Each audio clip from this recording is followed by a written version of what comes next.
What's up, everybody? Jeff in Control Robinson here. Move this over a little bit.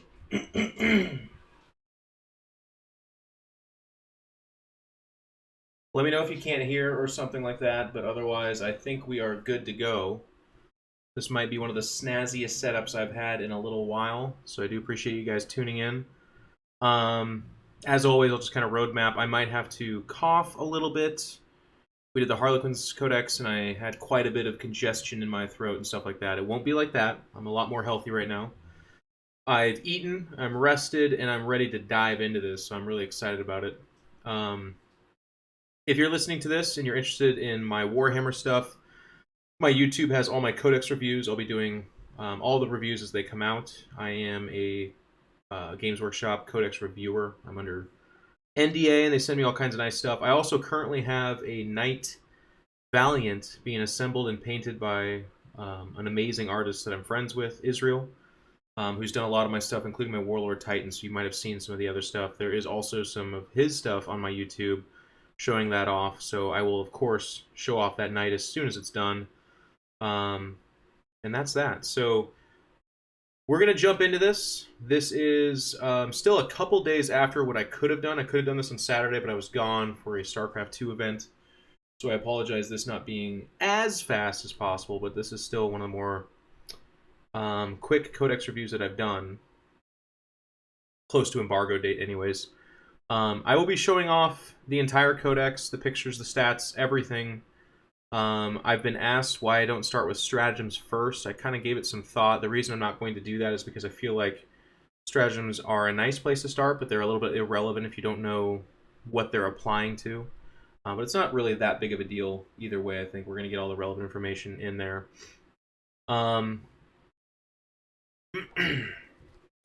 Let's do it. Let's do it. So as per usual, I'm just going to kind of flip through these pages and show off some of that beautiful art and whatnot, but I'm not going to stay and focus on it too much. If you see me looking over, that's where the chat is, but also the camera, so I can kind of see what you guys are seeing. Ooh, page came out.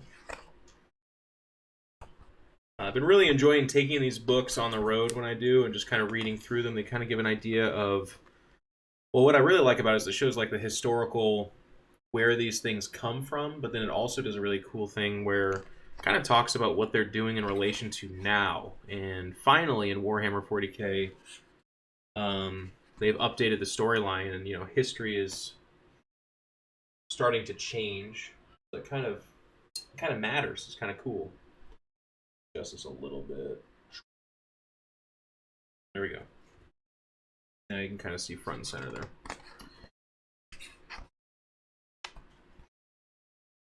Get past all of this. It's a thick codex too, by the way. It's you'd think with something like Imperial Knights they might just do the bare bones, but they're really not skipping out on any of this stuff. A lot of different houses, different paint schemes. And here's one of my favorite features they've been doing in 8th edition codexes is going down and talking about each unit and giving it some flavor as well. I think that's really cool.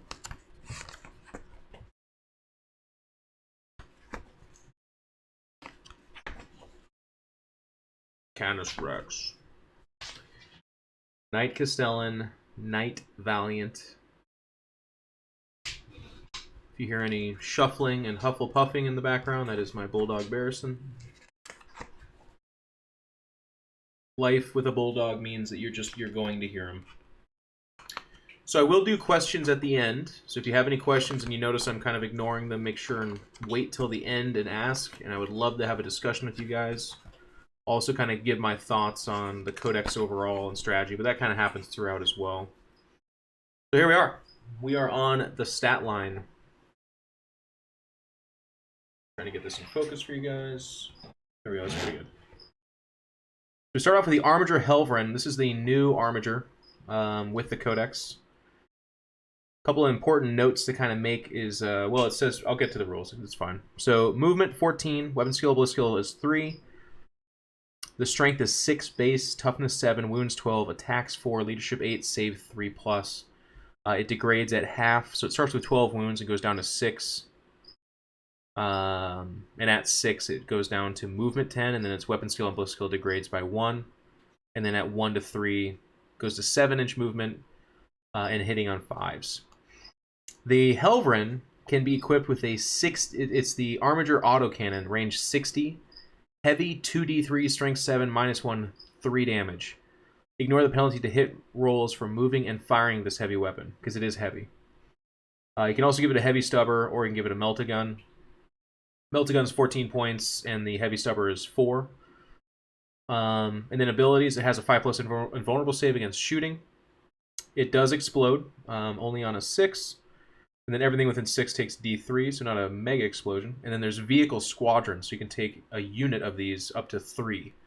And that is the way you get around the rule of 3. So you could potentially have 3 squadrons of this for a total of 9 Helvrins. You're not going to, but you could. So this is amazing. So it's gun. It has 2 of them, or it can take 2 of them. Heavy 2d3, so that's 4 d3 shots at strength 7 -1, 3 damage, and the range 60 is incredible. Like, a lot of autocannons are usually range 48 or somewhere in that ballpark, but it gets an extra 12 inches on that, and keep in mind it moves 14 when at full health. So we're talking about a threat range of about 74 inches, and it ignores the penalty for moving with that heavy weapon as well. So that is absolutely incredible. I'm not going to do this with everything, but I am going to make note right here. I believe its base cost is 160, I want to say, and then it's plus 14 for the meltagun, so a total of 174. We'll clarify that at the back of the book when we get to that part, but if it's not that, then it's 10 points more. The bottom line is it's dirt cheap. It's 184 points at most, I believe, or it's 174. I think it's actually 174, but like I said, we'll clarify. For a 12 wound, tough 7, 3-up save thing that has a 5-up invul, and with that gun, that is ridiculous. So pretty darn good. I think people have to be really, really happy with this. The War Glaive, which we'll get to in a second, before this Codex was running you at about 240 points, or somewhere in that ballpark, and that is, that was pretty expensive, but I thought kind of reasonable. They dropped it by about 60 points, a little bit more even. So that's amazing. That's absolutely amazing. I think it's really wise that they did that, because they're really cool models, but they don't have ridiculous stat lines. Like, that autocannon is really, really good. I think I prefer it to the War Glaive. We'll get to that in a second. But it's not the 3 damage in the range is insane, but the -1 means that, Space Marines in cover are getting 3-ups. The low AP but high damage is kind of funny. It uniquely makes it very good against things like Mortarion or something like that. Not even necessarily vehicles. Like, the 3 damage is obviously really nice, but just the -1 means that oftentimes you're getting a 4-up save or a 3-up, somewhere in that ballpark. So you're not failing a lot of saves against this. And at only 12 wounds, tough 7, it's about as hard to kill as a Rhino. So kind of interesting, but I do like the mobility on it. And obviously the way it functions in a Knight army is you're going to have, if you do go full Knights, these would be the guys that sit back and sit on objectives or go forward and get objectives, but are definitely the lower priority. Still at 12 wounds, they're not necessarily easy pickings by any means with that 5-up invul in particular, but you would kill these before the Knights. But, I mean, that's still a few rounds of shooting at these as opposed to your Knights, which is really nice. So then we get to the Armature War Glaive. Exact same stat lines. I'm not going to cover that in terms of movement, weapon skill, blitz skill, all that kind of stuff. Also can take a heavy stubber or a meltagun. And then it comes with the Thermal Spear, which is range 30, assault D3, strength 8, -4, D6 damage. And at half range, you get to roll 2 dice for the damage and discard the lowest. So it's up to 15 inches, which is not bad, because again, it moves 14 inches, so that's a 29-inch double tap threat range on that gun. It also has the Reaper Chain Cleaver, which is strength ×2, so that goes up to strength 12, -3, 3 damage on just the 4 attacks. That's not bad. The strength 12 means you're wounding on 2s on things tough 6 or lower. Kind of an interesting number, because the tough 6 is a weird territory in Warhammer 40k. There's definitely a good number of tough 6, but tough 7 is kind of that sweet spot. So if it was strength 7 ×2, then it'd be ridiculous. It's winning Mortarion on 2s, for instance. But they gave it the sweep attack, which means its strength user -2, 1 damage, but take 2 hit rolls for each one, so that's 8 swings off of it. Because kind of one of the immediate feedbacks you got on the War Glaive was, nice, decent damage, but it can get tied up. So that became a huge liability. With 8 swings at -2 for 1 damage, that's all of a sudden kind of nice, because a unit of scouts or some conscripts, they can still tie it up, but it's a lot less likely that it stays tied up for too long. Because it does not have the Lord of War rules where it can fall back and still do cool stuff. So if you do get into combat, you want it to get out of combat fairly quickly. Otherwise, it's just not doing much for you. It also has the Ion Shield, also explodes, and it also can take Squadron. I don't mind the War Glaive. I have 4 of them. So I'm kind of in this weird spot where I'm considering breaking off the arms of 2 of them and putting on the Armature Helverin autocannons, but it's not like those are sold separately. Maybe I could find them on eBay, I'm not sure. Are the Helverins so much better that I'll just like always regret taking a War Glaive? I don't know. I don't think so. The Thermal Spear and putting a Meltagun on a War Glaive is really nice. That 14-inch movement's pretty sneaky. It's assault, so it just naturally, I mean, you know, gives you some access to advancing and still shooting it and stuff like that. Just at -1. It's pretty cool, and I'm definitely going to run it in a few lists, but do I see these guys making an appearance in a list that's winning a GT? I don't think so. They're still cheap, they're still nice, and I'll talk a little bit more about this later, but where they would have been amazing with Knights is if they would fill up the Lord of War detachment. So you could take 1 Dominus class and then like 2 of these, and then that would be your Lord of War detachment. Then it makes a lot of sense, but they very specifically made it so that any detachments need to be filled out with normal Knights or Dominus class. Questoris, I think, is the word they're using, but specifically not the Armatures. And I'm really questioning why they did that. I don't get it. How abusive did they think it was going to be if someone took 1 Knight and 2 Armatures for 2 detachments of that? It's not like it gets you 6 command points each or something. It just gets you some command points. But that would be one of the most useful ways to use these guys. And it's kind of weird, too, because in the fluff, in the way they describe them, they want them to accompany Imperial Knights, and they want them to be support units. And on the list building level, that's where they would have functioned. But they took that away specifically. So that's very questionable. I hope it's something they roll back, because honestly, like I said, maybe I'm just extremely biased, but I'm not seeing what abuse they're avoiding by specifically hamstringing them that way. And then I'm trying to think of it in terms of sales, and I'm also not getting that. These are bitchin' models, are really cool, and I think you'd sell more of them if they had more utility as opposed to less. Do I think they get in the way of selling Knights? I don't think so. I guess that's where the argument can be made, because they want you to fill up the whole detachment with Knights. But I guess the problem with that for me is most people already own a Knight or 2 that are going to be buying these. Yes, you're going to get some new people, but are you really going to get people to be like, well, I want to fill up that whole detachment, so I'm going to spend over $400, $500 actually, to get 3 Knights? I don't think so. I don't think so. So anyways, let me know. Give me your thoughts in your comments in there.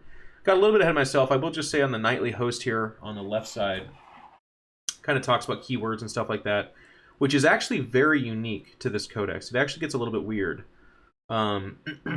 So you have your Quester Allegiance, and that's either going to be to Imperialis, or it's going to be to Mechanicus. And then there are stratagems in the back that are just for Imperial Knights as well, and they're kind of all similarly worded, so it's a little bit confusing. You also get households.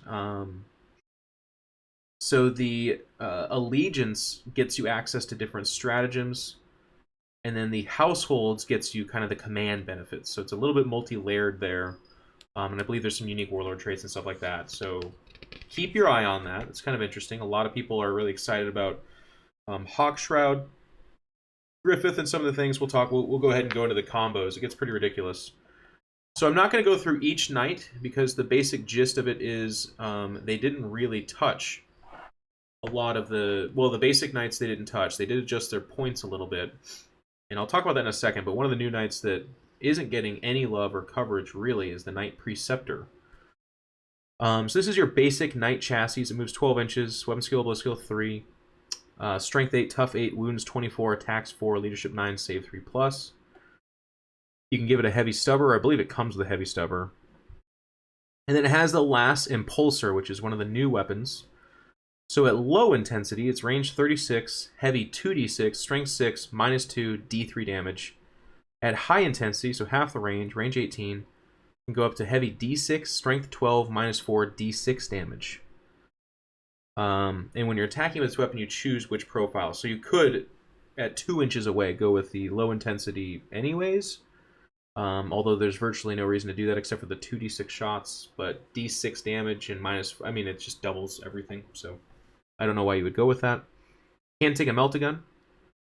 Can take a multi-laser, which is 36 inches, heavy 3, strength 6, AP dash, damage 1. And it can also have a Reaper Chainsword or a Thunderstrike Gauntlet. Now, normally, you wouldn't ever take a Thunderstrike Gauntlet. It was like a really cool thing. Model-wise, it looks awesome. The rules were terrible. So it was like, and notice the word was here, so we'll get to that in a second, but it was -1 to hit, similar damage to a Reaper Chainsword, but, you know, not much different. And then the cool thing was, if you killed something, a monster or a vehicle with it, on a 4+, you chucked it at something for D3 mortal wounds within 9. So all those checks, 9-inch range, killed something, 4+, D3 mortal. Nothing to get super excited about. It just really wasn't. It's like a cute thing that could happen, but why are you taking the Thunderstrike, which does a flat 6 damage, when the Reaper Chainsword does a flat 6 damage, excuse me, as well? You get a little bit more strength with Thunderstrike. You get -4 as opposed to -3. But that -1 to hit is a big deal. So it's only, you know, the knights are generally hitting on 3s anyways. 3 to 4 is night and day. Anyways, the Knight Preceptor also has an Ion Shield, which is a 5+ invul against shooting. It explodes.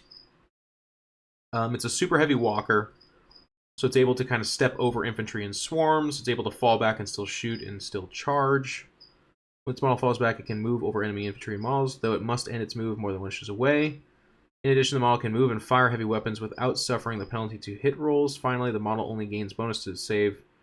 This model can fall back in the movement phase and still shoot and or charge. Okay, I did say that correctly. That's the part I was looking for. I actually just kind of skipped over it. And then it has the rule Mentor. Reroll hit rolls of 1 for friendly household armature class units within 6 of this model. Is that in and of itself worth the Preceptor? Yes and no. We'll get to the cost of these guys in the back here. The last Impulsor is a pretty cool gun, but is it better than a battle cannon? Is it better than the Avenger Gatling gun? I'm not sure. I'm not really sure. D6 shots, strength 12, -4, D6 damage. It's pretty cool. That's pretty darn cool. Wounding tough 6 or lower at a 2+, -4 means most things aren't getting a save at all.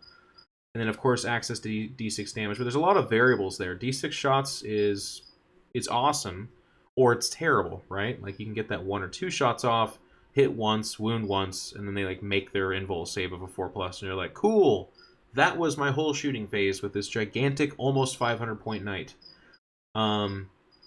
We'll get to the Thunderstrike in the stratagems, but I just want you to, right now, do me a favor, kind of unbuckle your pants, unzip it, give some room for your crotch area to expand. And if you're a woman, that too is fine. I need you to kind of get a fan or open up some air in your lower areas so that if you were to become fairly moist, you're not going to want that to sit for too long, because we're going to get to that later. However it is you show your sexual your sexual arousal, just prepare yourselves. But the Knight Preceptor, we'll make a case for that later. It's kind of, you know, the Armature thing. If you have 2 Armatures in your list, them rerolling 1s, is it really worth it? I don't know. But as a chassis, maybe. So the war gear options, I am going to list this off. This model can replace its Reaper Chainsword with the Thunderstrike Gauntlet. We talked about that. This model can replace its Heavy Stubber with a Meltagun or Multi-Laser. So not both. The Multi-Laser, 3 shots at strength 6, no AP. Nah, I don't. Is it better than a Stubber? I don't know, man. It's pretty comparable, and I think you have to pay a few points for the Multi-Laser. Putting a Melt on the Preceptor, especially with a melee weapon, that makes a lot more sense. Now you're getting up close to him and you're firing your little nipple gun at him, and then punching them in the face, and that's going to go ahead and lower the variance of you losing out on some of your things. But like I said, keep the Thunderstrike Gauntlet in your mind for the first time ever. So then there's the Knight Paladin. Like I said, it's fairly untouched, so I'm not going to go ahead and list through all of this. Its options is it takes a Carapace weapon, so that's again your Melta. Heavy Stubber. It looks like not everything has access to the Multi-Laser for whatever reason. This one does not, as I see it right here. Can take the Thunderstrike. And that's it, right? So the Paladin has the Battle Cannon. I don't know. I don't ever see real strong arguments for a Paladin. We'll have to look at the cost, but like you could take the Rapid Fire Thunder Cannon, but I feel like if you ever are doing that, you're putting on the Crusader anyways. I'm a little bit, I'm a hardcore player, so I tend to like to go one direction or another. Knights with a little bit of shooting and a little bit of melee tend to be a little bit, like it's exactly what you think it is. It's like a little okay on both sides, but not super amazing. Whereas I'd rather Battle Cannon, Gatling Gun, Missile Spear, or have a Knight kitted out running at you. I kind of think of Battletech. The Knights, they're a little okay, or not the Knights, but the robots are a little okay at everything. They're just a little okay at everything. Not as exciting as the guys that have 3 LRMs and 2 SRMs and 2, missiles. Okay, so then there's the Knight-Errant, another thing that is mostly unchanged. Thunderstrike, sure. They have the thermal cannon, excuse me, which is still again unchanged. I will say one of the kind of funny things about this codex, and you'll see it when we get to it, but a bunch of these knights kind of got surpassed. Like, there's only so much things you can do in this game gun-wise, but like the thermal cannon, range 36, heavy D6, strength 9, -4 D6 damage. That's not too unlike a lot of the other guns that we already have access to. Like the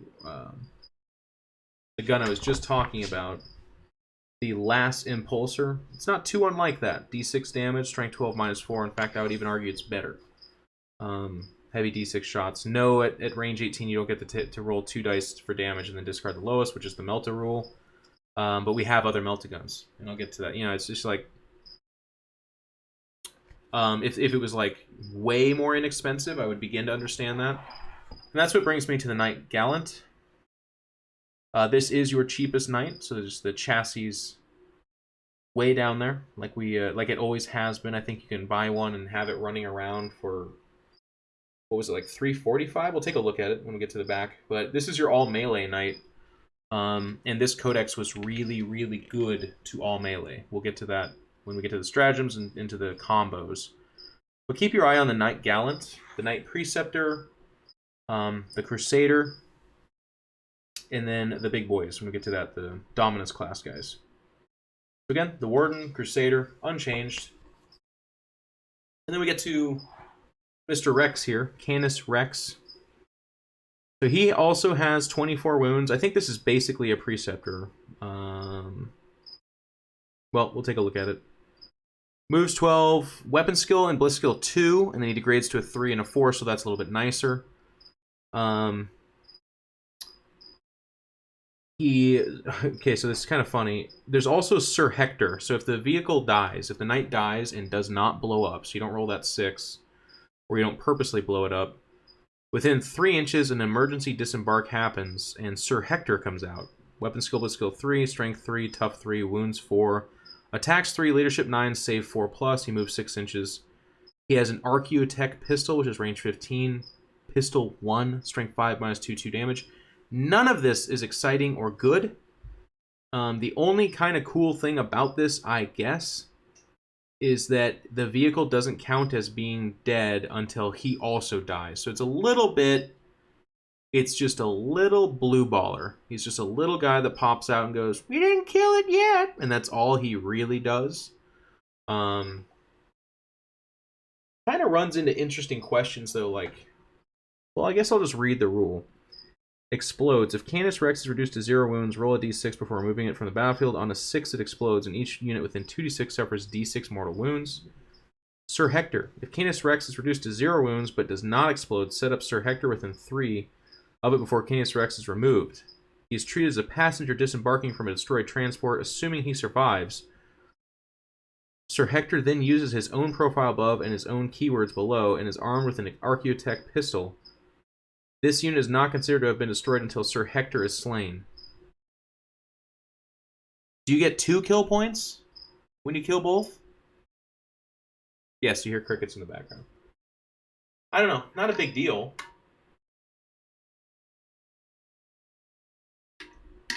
You specifically don't get 1 kill point. You did not kill the knight until he dies, but then do you get 2? I don't know. So he has a last impulsor. He has a multi-laser. And then he has Freedom's Hand, which is a Thunderstrike Gauntlet. It's still ×2, it's still -4, but it's 2d6 damage. And the nice thing about this, if you roll less than 6, this weapon is treated as 6 instead. So it can't be worse, it can only be better. And that's really cool. That is amazing.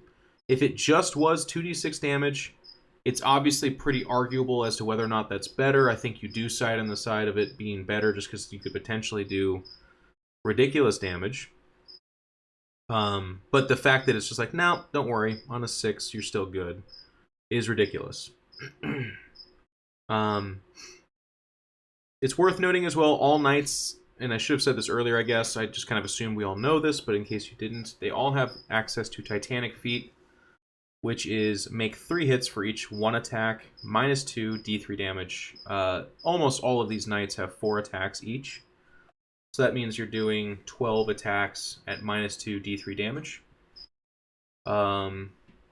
Worth noting for reasons we'll get to later with the stratagems again, but that is something that's actually a little bit of a criticism against knights, because most people are like, I'm not swinging with my Reaper Chainsword, I'm not swinging with Freedom's Hand, I'm just stomping on things.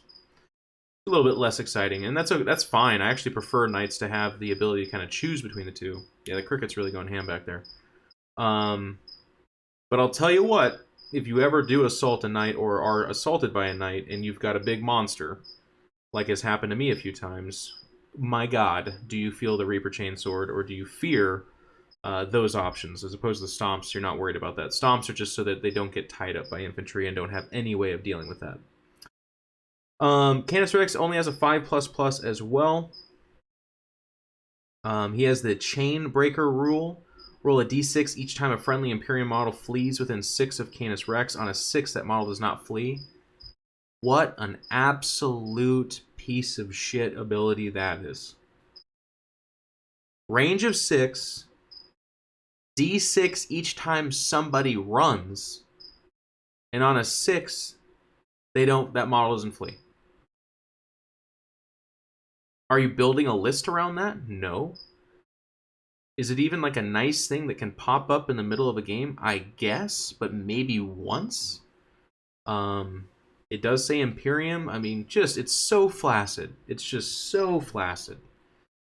That needs to be on a 4+ or something ridiculous like that, because there's already like several checks of excitement.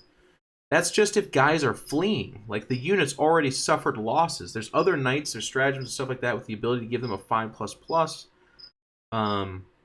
Knights are like these big, glorious monsters on the battlefield, and this one's like, fear not! If you run, you have a 1 in 6 chance to not run. If you're right next to me.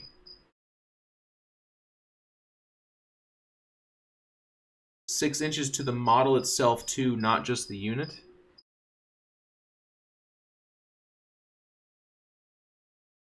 Oh my god, you're right.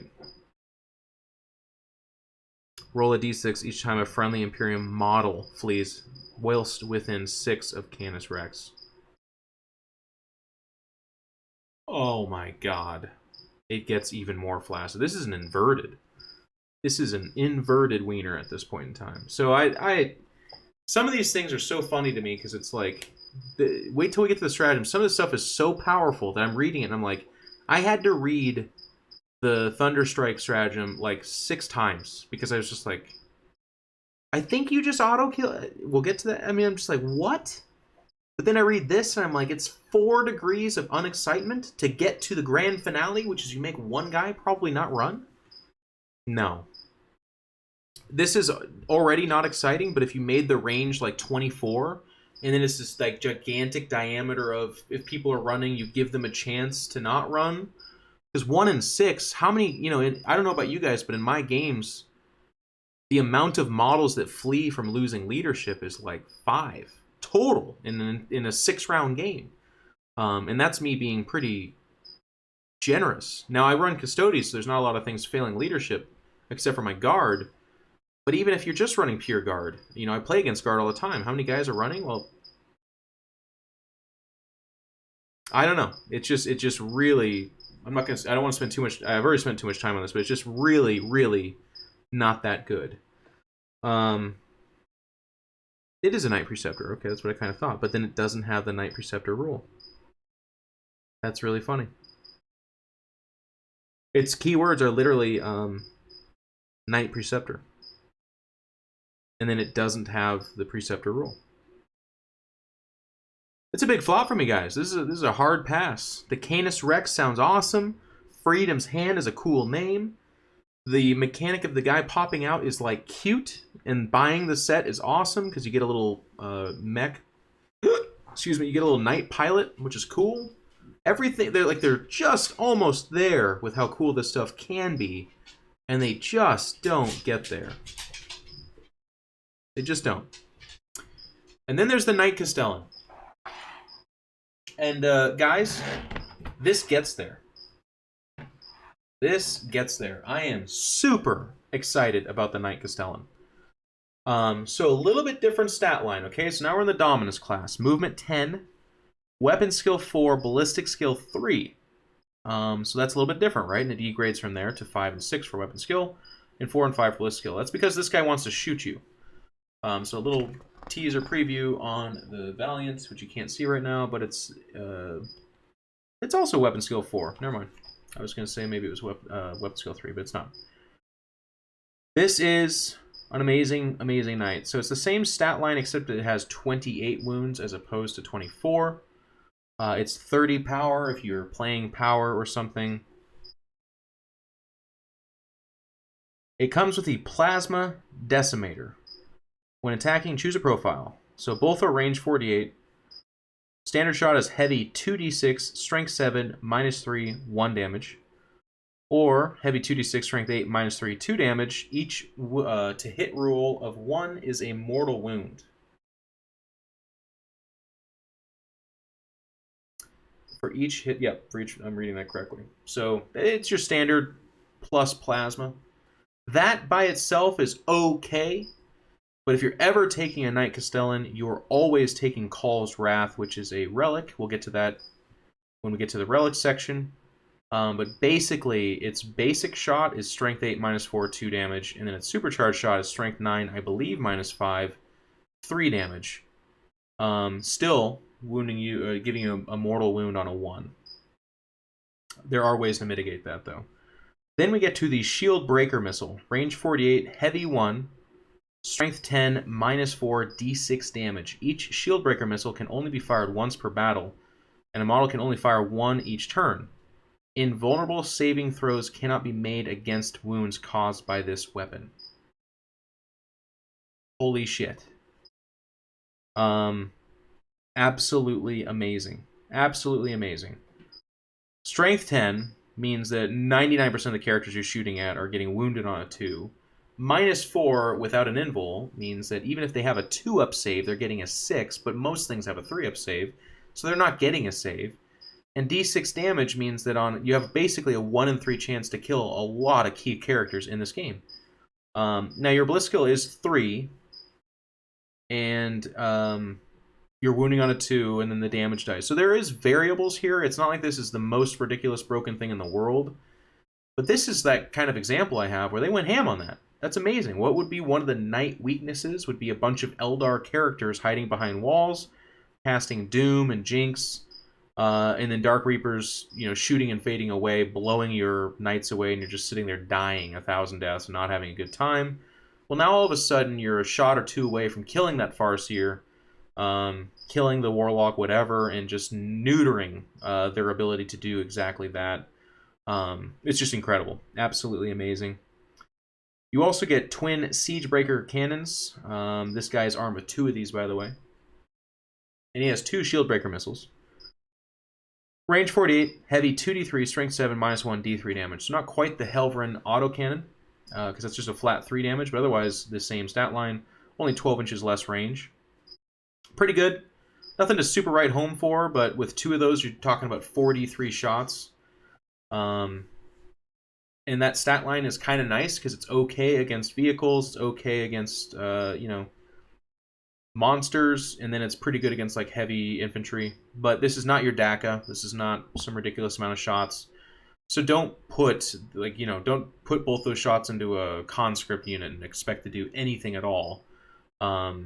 This guy doesn't really have access to anything that's really good about that. So you're more looking at adding this to another target that's getting hit by either the Decimator or perhaps the Volcano Lance, which we'll get to here in a second. It's also worth noting it has 2 twin Melta-Guns.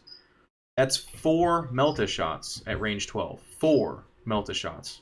If this guy gets within 6 inches of somebody and shoots, he is like a Harlequin unit unto himself, basically. He's just a one-man drop-down Scion unit with Melta or whatever. And there's all kinds of things in the game that shoot about 4 Melta shots.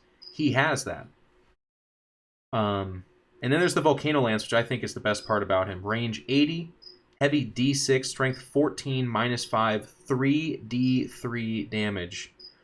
You reroll failed wound rolls when targeting Titanic units with this weapon.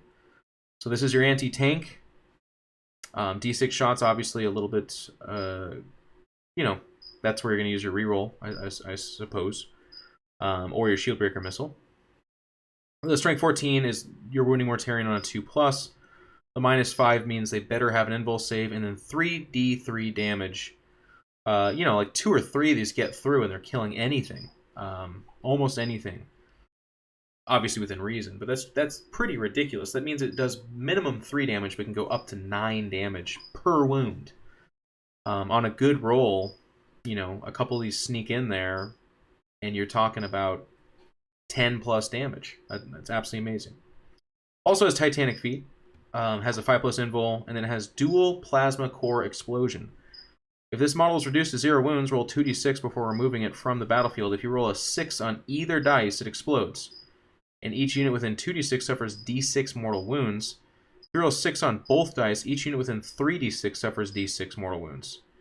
What I really like about this, it's less cool on the Castellan, it's very cool on the Valiant. That's a lot of damage. D6 mortal wounds is nothing to sneeze at. The range 2d6 is nothing to sneeze at. You have twice the chance of it actually doing that because you roll 2 dice, and if either of them are a 6, it blows up. There is a stratagem to make that a 4+, and if both dice are 4+, it's 3d6. So you take this guy, he gets wounded a whole bunch, use a stratagem if you're a Mechanicus, which we'll talk about in a second, to keep him at his highest tier. Oh wow, you got the final couple of wounds, but he's in the middle of your army. Kablawi, d6 mortal wounds to everybody.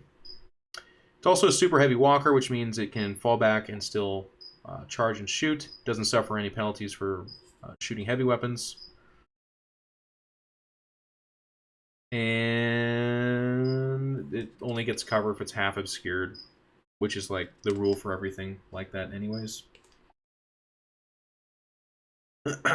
Then there is the Knight Valiant. And this is close. You'll hear people say that they prefer the Valiant. I think I prefer the Castellan. But they're both super rad. And I'm not entirely sure I prefer the Castellan. It's actually pretty close. So exactly same stat line in terms of wounds, weapon skill, blitz skill, all that stuff. It comes with the Conflagration Cannon. Range 18, heavy 3d6, strength 7, -2, 2 damage. This weapon automatically hits its target. Wow. That stat line specifically makes it pretty darn good against just about everything. With it being 3d6 shots, you are nuking a small infantry unit. You are putting heinous amount of wounds on a vehicle. You're probably dropping it. This is really good against flyers for obvious reasons, so they're only getting a 5-up save. 6 wounds sneak by, and it's 12 damage. It's toast. It's pretty amazing. And then the relics improve on this, and we'll get to that in a second. Shieldbreaker Missile. This guy can take up to 4 of them. You can only shoot 1 per turn, and there's no way around that, so think of it in terms of how many turns you're shooting that missile for. 4 is cool. That's about as many times as you can expect to shoot that missile. If you're really beating somebody up, you might have a knight around for more than 4 turns. But in my opinion, the best way to use knights is to have 1, maybe 2 of them in your list. And we'll talk about that at the strategy part of this review. But 4 miss is okay, is I guess the point I'm trying to make. If you pay for all 4, don't feel bad about it. It also has a twin Siegebreaker cannon, which we talked about earlier, or it can forego 2 of its missiles and take another twin Siegebreaker cannon. I don't know that you do that. The Siegebreaker cannon is 35 points.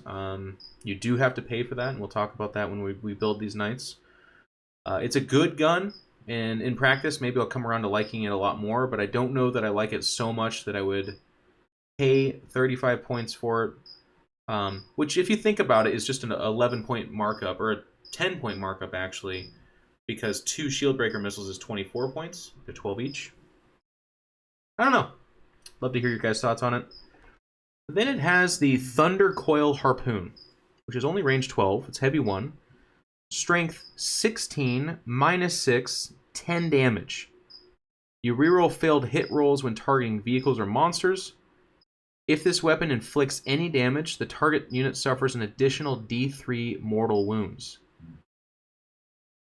Any damage, by the way, is 10. There's no way to splice that up, unless they have a special rule. So it does 10 plus D3 mortal wounds. It does 10 damage plus D3 mortal wounds. I mean, that's, on a good roll, that's a lot of vehicles in this game. A lot of vehicles are 12, maybe 13 wounds. And you're dropping it in 1 shot. And you're rerolling to wound as well. It is only range 12, but you'll notice on the Valiant it wants to be close anyways. It also has 2 twin melta-guns, range 12, wants to be close. Conflagration Cannon, range 18, wants to be close. Siegebreaker, of course, and Shieldbreaker both are range 48, so they don't necessarily want to be close. This knight also has the Mega Explosion, and that's part of why I think the way you run the Knight Valiant is it's a melee knight without melee. You run it forward, you dare people to charge you because you have a Mega Flamer. You're harpooning 1 thing per turn. And all the while, you're daring them to explode you because you will put D6 mortal wounds into everything in their backfield and everything else. It's the ultimate distraction Carnifex. You can make these guys very resilient. We'll get to that in a second as well. And I think that sounds super, super de-duper fun. I think that sounds really, really fun. It's a little bit of an odd bag. Like, the Flamer's sick, but, a bad roll. You're not fully killing a unit, just kind of killing a couple of guys. But again, these guns would be ridiculous if they were any more over the top. Like, the guns are just insane. Thunder Coil is only range 12. It's only 1 shot, so there's all kinds of things that can go wrong. But I'll tell you what, whoever you're shooting that at, they're not thinking of all the things that could go wrong. They're thinking of what that gun could do to them. Strength, damage 10. And everything in the game is at least reduced to basically half wounds immediately. You shoot a knight with it, it's at half wounds.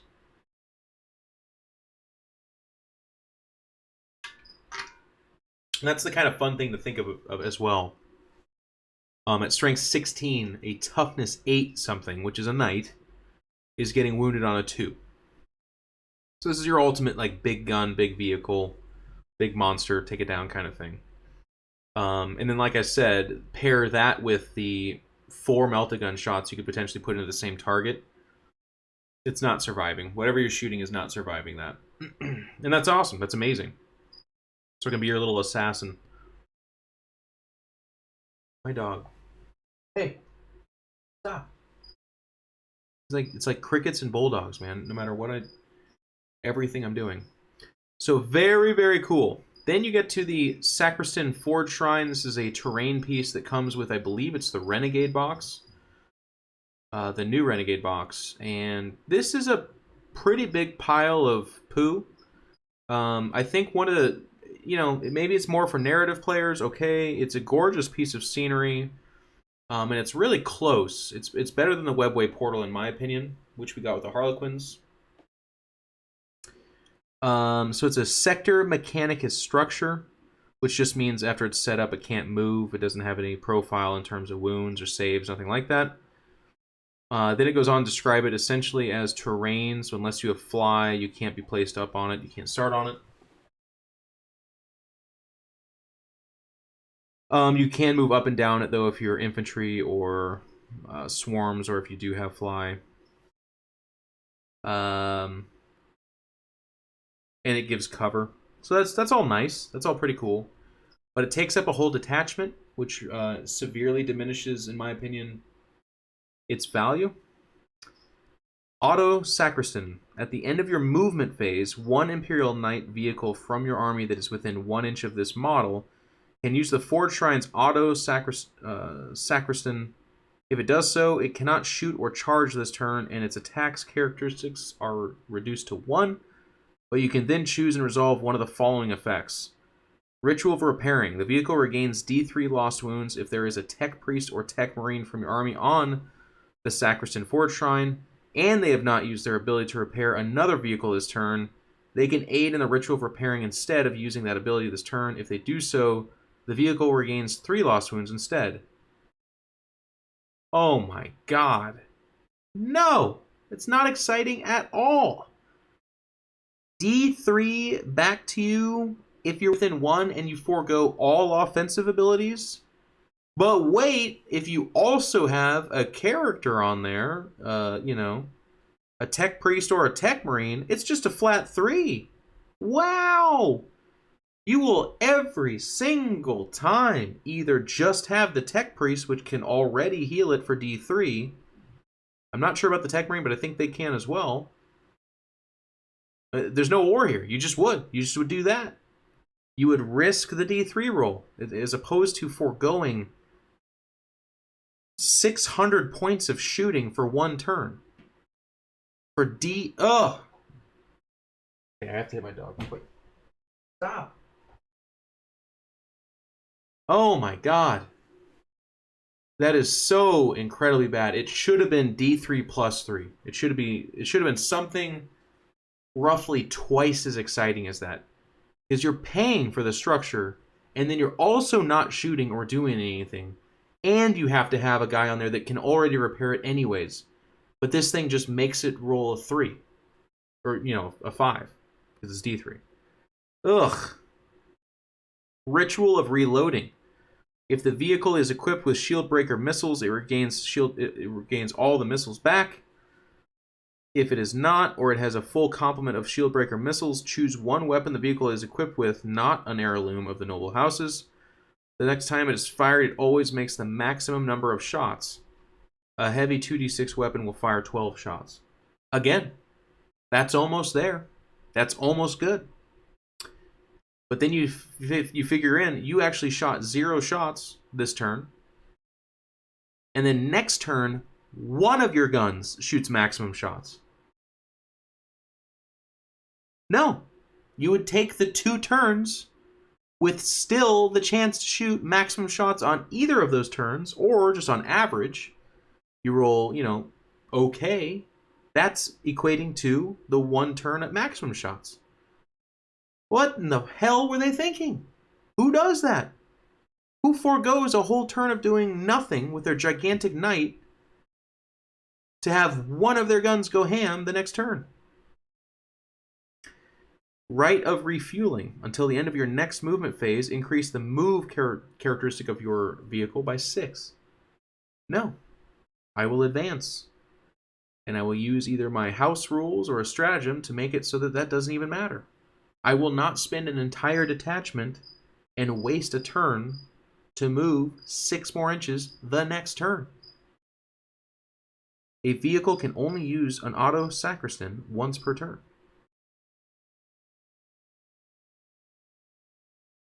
This is a gigantic pile of absolute crap. And like I said, gorgeous model. They're almost there on the rules. About the only thing I can think of that's good about it is that it does provide you with cover for your knight. So, you know, they only have a 3-up. Behind this thing, they're getting a 2-up, which is pretty cool. There is a relic, I believe it is, or Warlord Trait. We'll take a look in a minute. To get a 2-up save. So behind this, you're at a 1-up. So, you know, a couple of... I don't know. So that's okay. But would you spend a whole detachment? And I believe it's 80 points for this. Maybe if it were all 3 at once. I don't know. Something. I look at each of these and I say, you gotta step up your game. It is so punishing for a knight this expensive to not do anything for a turn. There's just no way around that. Maybe if it also got a 3+ invul while docked with this. There's like a fourth field generator of the blessed simulacra, like something. Make it more defensible, so then it makes sense that it steps out of this and it's offensively more powerful. I don't know. It's just not there. If you step up to a table and your opponent has one of those... Oh, I guess we didn't look at the rules here. I will flash it to you. I want to just gag. If you step up to the table and they have one of these, you would have faced a more imposing opponent if they had 2 Maleceptors and a Toxicrane and were dressed like a Termagon. That guy knows more about this game and how to be scary than the guy that's got one of those.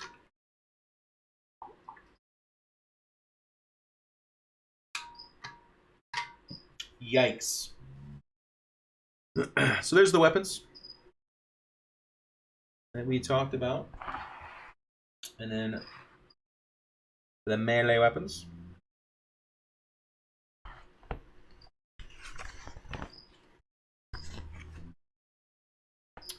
Might of the Night Worlds. Alright. This is where we get into some interesting stuff. So Knight Lances is what I was talking about earlier. Oh, well, first of all, let's go this. Imperial Knights.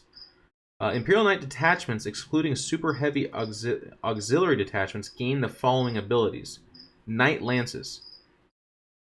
If your army is Battleforged, select one model in each Imperial Knight's super heavy detachment in your army.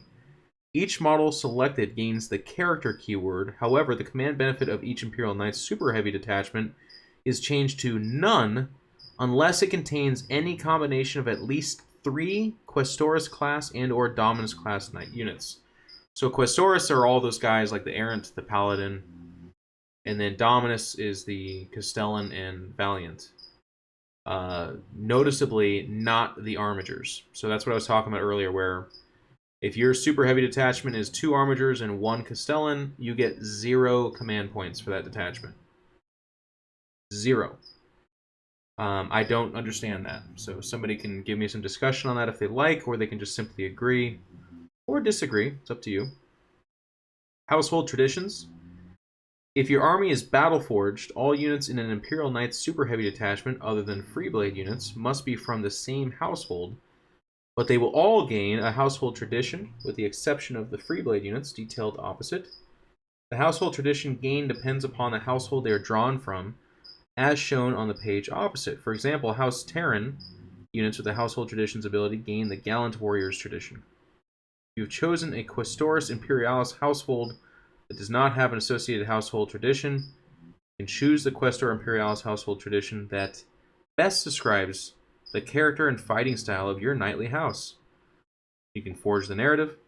Similarly, if you have chosen a Questor Mechanicus household that does not have yada yada yada, It's just saying if you're like, my house is called the House of the Three Hot Dogs. Okay, you don't get to make up rules for that house, but you can go ahead and pick Hawkshroud, but still get to call it the House of the Three Hot Dogs. Freeblades. The inclusion of Freeblades units in an Imperial Knight's detachment does not prevent other units in the detachment from gaining household tradition. However, Freeblade units can never themselves benefit from a household tradition. So you can have 2 knights, so you can have a detachment of 3 knights, 2 of them can be households, and then you could have 1 Freeblade. I don't know why you would do that. There's almost no benefit to it whatsoever, and Freeblades are pretty strongly just worse than household. I wish I could Hawk Dogs. Wow, that's actually too damn good to be just not, someone got to do it. Someone got to make the house Hawk Dogs. Anyways, Freeblades are unfortunately, guys, pretty unexciting. I'll cover it obviously in the back, but you're gonna take household. You just should. So if you're a Quester Imperialis household tradition, so it's Imperialis or it's Mechanicus, by the way. It's pretty much the way to think about it. Imperialis means that you've aligned towards Imperial houses. Mechanicus is Adeptus Mechanicus houses. I don't know if they call them houses, but anyways. It's just fun flavor, but it's just different. So House Griffith, Glory of the Charge. Add 1 to the attacks characteristic of a model with this household tradition during any turn in which it charged or performed a heroic intervention.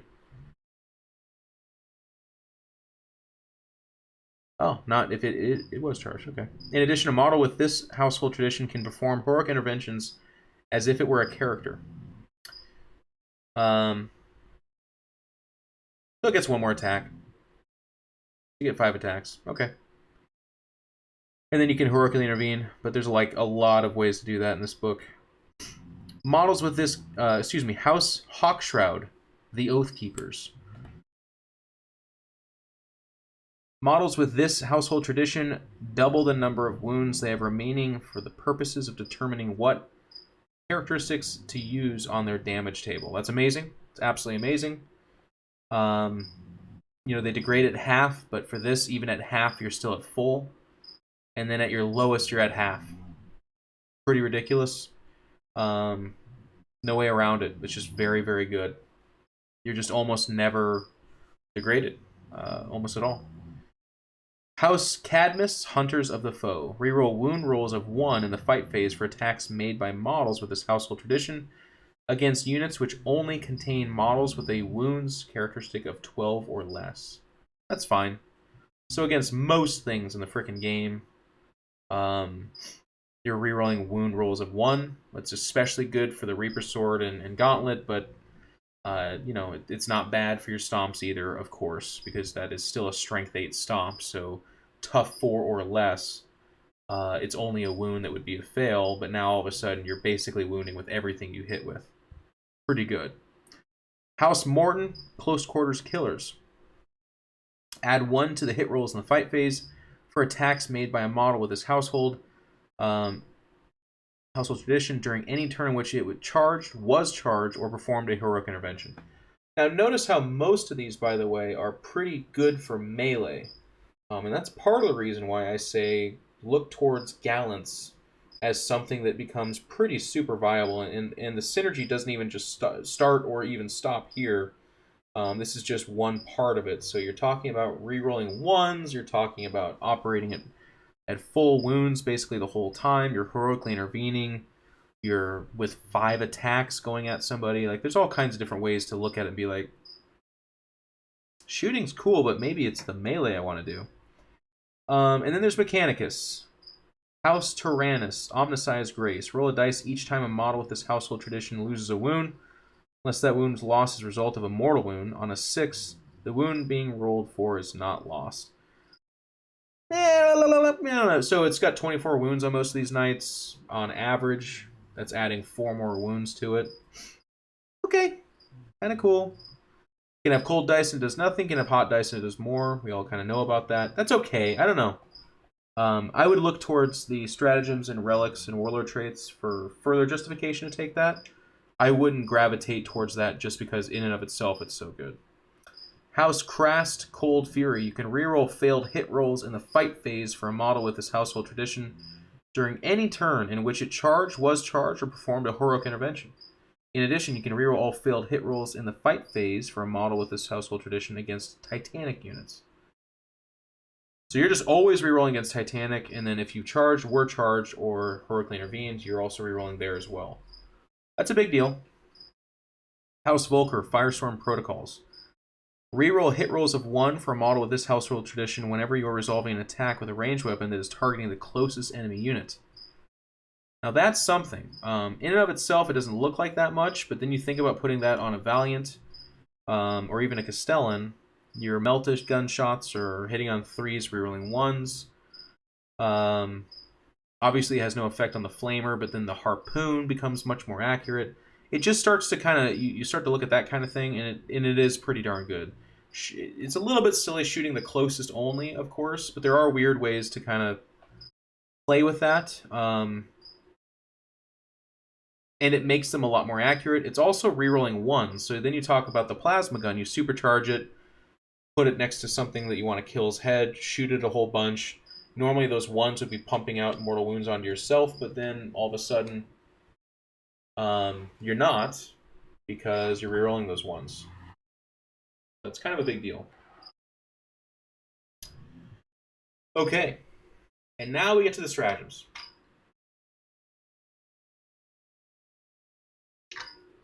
And these are ridiculous. 2 command points. Ion Aegis.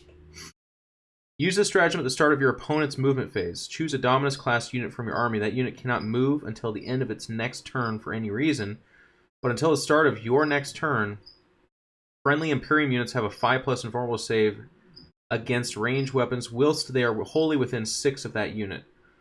So it does say units, but you do have to be wholly within 6, and you get a 5+ invul.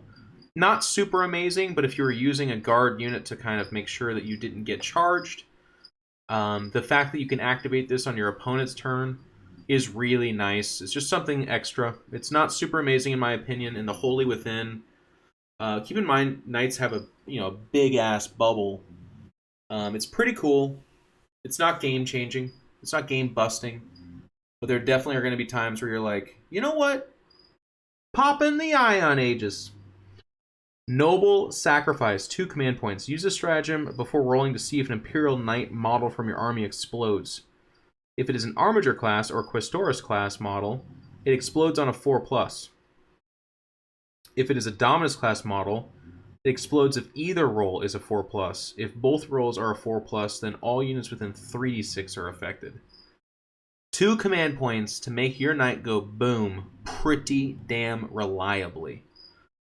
Yes. Yeah. That's completely fine and good by me. This is an amazing stratagem. Like I said, this is where you're going to want that Valiant to just run up the field. His weapons are all close combat. Not close combat. Well, yeah, I mean, they're not melee, but they're close shooting. Anyways, your opponent finally kills it. Thank the Omnissiah. And then you're like, oh, but wait. Let me go ahead and pop it open here. 3d6. Every unit within that range, if both are a 4+, take d6 mortal wounds. A lot of guard characters only have 4 wounds. Lots of Eldar characters have 4 or 5 wounds. Just everything. It's just incredible. It's absolutely amazing. Thunderstomp, 1 command point. And these are all Imperial Knights stratagems so far. In fact, this whole page is Imperial Knights. Use this stratagem immediately after fighting with a Titanic Imperial Knights model from your army. Choose an enemy infantry or swarm unit within 1 inch of your model. Roll a dice. On a 4+, the enemy unit suffers d3 mortal wounds. So it does say infantry, which at first glance you're like, what? Who cares? I'm going to do that to a guard unit or something? No, that's pretty terrible. But if you have that, if you have that captain, that Space Marine captain, or you have Custody Shield captain, some kind of beat stick that's got 1 or 2 wounds left, you didn't quite kill them with all your attacks, this is an amazing way to go ahead and snipe them and get rid of them. So that guy that has, an Archon with a 2-up invul save or something ridiculous. I don't know. Just stuff like that. I guess that doesn't do you much good because the mortal wounds wouldn't pop the 2-up invul. But the point is, it's cute. It's only 1 command point. But otherwise, it's not that great because it happens only on a 4+. So you spend the command point, then you roll a dice and you roll a 3, and you're like, wow! And you can reroll it, I guess, but now you're talking about 2 command points for D3 mortal wounds, and then you roll a 1, and then you do 1 mortal wound or something. So there's all kinds of reasons why this is not great, but it's still something cute to have in your back pocket. Sky Reaper Protocols. Use a stratagem in your shooting phase before an Armature Hellfriend from your army makes its attacks against an enemy unit that can fly. Until the end of the phase, you can reroll failed hit rolls for that Armature Hellfriend's Armature autocans against the enemy unit. Okay. So their flyer has the -1 to hit. So now you're hitting on 4s, but you're rerolling all the hits. Alright, it's 1 command point, so why not? But also keep in mind that fly is a really common rule in this game, So that's Praetor jet bikes, that's Riptides, it's all kinds of different units in this game. And rerolling to hit is a big deal. So the worst case scenario is there is that -1, in which case you're not hitting as much, and this mitigates it a little bit. But the better case scenario is just there's, a Wave Serpent, and now you're going to hit it a lot more accurately.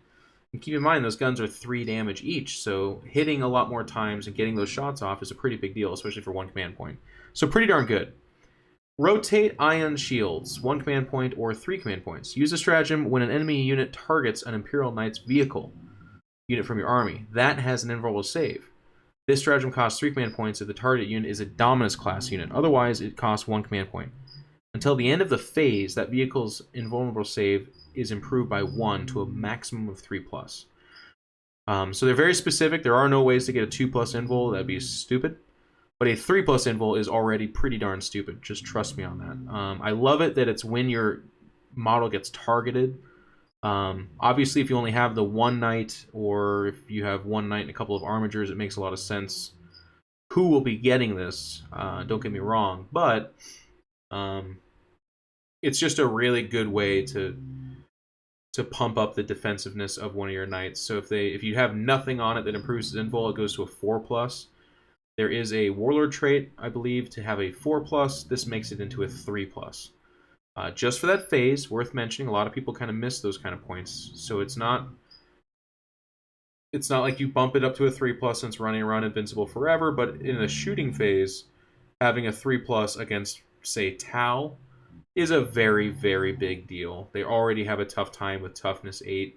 Now you're rocking a 3+ invul save if you have the Ion Bulwark, I think it's called, Warlord trait. That's kind of cheating. It's just kind of not fair. Heirlooms of the Household is 1 or 3 command points to get 1 extra relic or get 2. Just your standard codex that way. Exalted Court. 1 command point or 3. Use the stratagem before the battle. After you have chosen your Warlord, choose 1 Questoris class or Dominus class model from your army for 1 command point, or choose 2 models for 3 command points. Each model you choose gains the character keyword, and you can choose an Imperial Knight's Warlord trait for them. Note that this model is only regarded as your Warlord for the purposes of the Warlord trait. All of your Imperial Knight's Warlord traits in your army must be different if randomly generated. Reroll duplicate results. And no model can have more than 1. You can only use the stratagem once per battle. Absolutely amazing. You get to have a Warlord trait without having it be the Warlord. This means that they're getting house rules, they're getting stratagems, but then they're also getting a Warlord trait for 1 command point. It also makes them a character so you can take relics, and the relics are bonkers as well. So they knew what they were doing with this. That takes knights and it makes it so that you don't have to have the knight as your Warlord to really make it a beat stick. You just have to spend command points, which you will gladly do. Pack Hunters. Also, this page is Imperial Knights as well. So this is for everybody. Use a stratagem, it's 1 command point, after a Household Armature War Glaive from your army has charged. Until the end of the phase, you can reroll failed charge rolls for friendly Household Armature War Glaives whilst they are within 12 inches of that model. Okay. Yeah. So 1 One charges, and then it gives a bubble of 12 inches to reroll to charge for other War Glaives. Alright. 2 command points. Oathbreaker Guidance System. You guys have seen this. Use this stratagem before choosing a target for a Shieldbreaker missile in your shooting phase. That Shieldbreaker missile can target a unit that is not visible to its bearer, and can target a character, even if it is not the closest enemy unit. So I got a little bit ahead of myself earlier and said you're shooting characters earlier. That's not entirely true. You have to use this stratagem to do that. But it takes that Shieldbreaker missile and dials it up to 11. The ability to snipe characters and something like that is stupid and bonkers. If you talk about this online, inevitably some guy named Jerry is going to make the comment that's like, well, then you myth with it or you roll a 1 to wound. Yes, that's non-unique though, because everything in this game, except for a couple of stupid things, I guess, have little moments where they can fail. But a strength 10 -4 missile that ignores invuls being shot from a platform that most of the time is hitting on 3s, but sometimes can be hitting on 2s, and it can sometimes be rerolling 1s, is pretty fucking good. And if anyone tries and say otherwise, they're an absolute potato salad, man. I don't know what to tell you. Like, anything more on this, and it would be stupid, right? Like, if you could shoot all the missiles at once, that would be dumb. If it auto wounded or I don't know what you would want. It would be really stupid. Okay, so tell that Jerry to sit down and shut up. This is amazing. 2 command points is really fair as well. I could see it being 3, but because of the things that can go wrong, that would probably push it into bad territory. At 2 command points, this is just good. It's just savage good. 2 command points for full tilt. Use the stratagem in your charge phase. Choose an Imperial Knight's vehicle from your army that advanced this turn.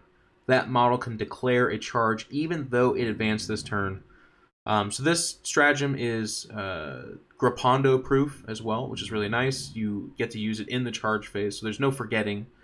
You don't advance and then use a stratagem so that later you can charge. You advance and then in the charge phase decide you want to also charge and get to do that.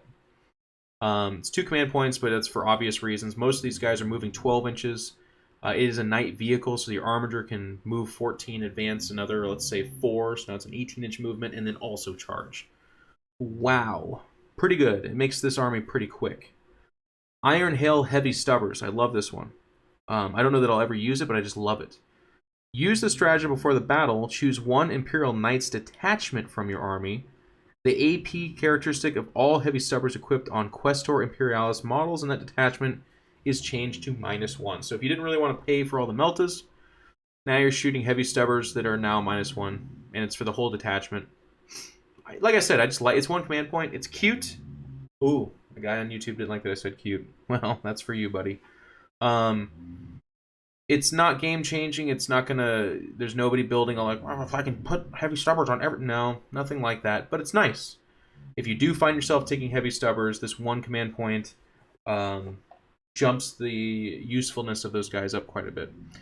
Devastating Reach, 1 command point. Use this stratagem in your charge phase. Choose a Titanic Imperial Knights model from your army that is not yet charged. Then choose 1 enemy unit that is entirely on ruins or a sector mechanicus structure. And none of its models are on the ground floor as the target of its charge. If your model can end its charge move within 2 horizontal and 6 vertically of the enemy unit, the charge is successful, and you can make close combat attacks against it in the ensuing fight phase. All hit rolls made using Titanic Feet automatically fail. You cannot end your charge move within the above-mentioned distances. The charge fails. This is 1 command point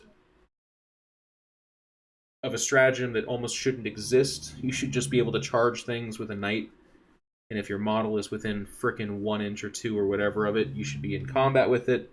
But because 8th edition is still has training wheels on for some people, they made this a stratagem so that people can't totally hide in ruins from knights. Okay. You want to talk about busting my immersion? Watch a gigantic robot charge 5 guardsmen standing on a rooftop get right next to him, but be like, you know what? I cannot fight these guys. They are on a rooftop. And be like, what?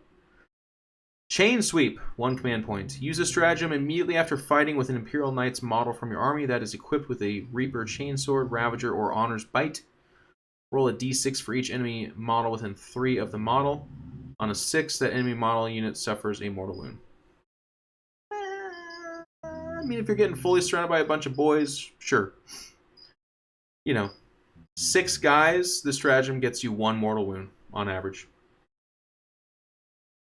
It's not good. And then people are, but Jeff, it's Jerry again. Jeff, if I roll 4 6s out of 10 dice, which can happen, you know that, that's 4 mortal wounds. Yeah. Like I said, you can. It's 1 command point, so maybe you're just like swimming in command points. But this is in there because they're worried about an orc player dumping 100 boys on top of your knight, and then the knight just has nothing to do. But this brings me, ladies and gentlemen, to the Death Grip stratagem. I think a lot of you have seen this. If you haven't seen it, this is where you unbuckled your pants. 1 command point.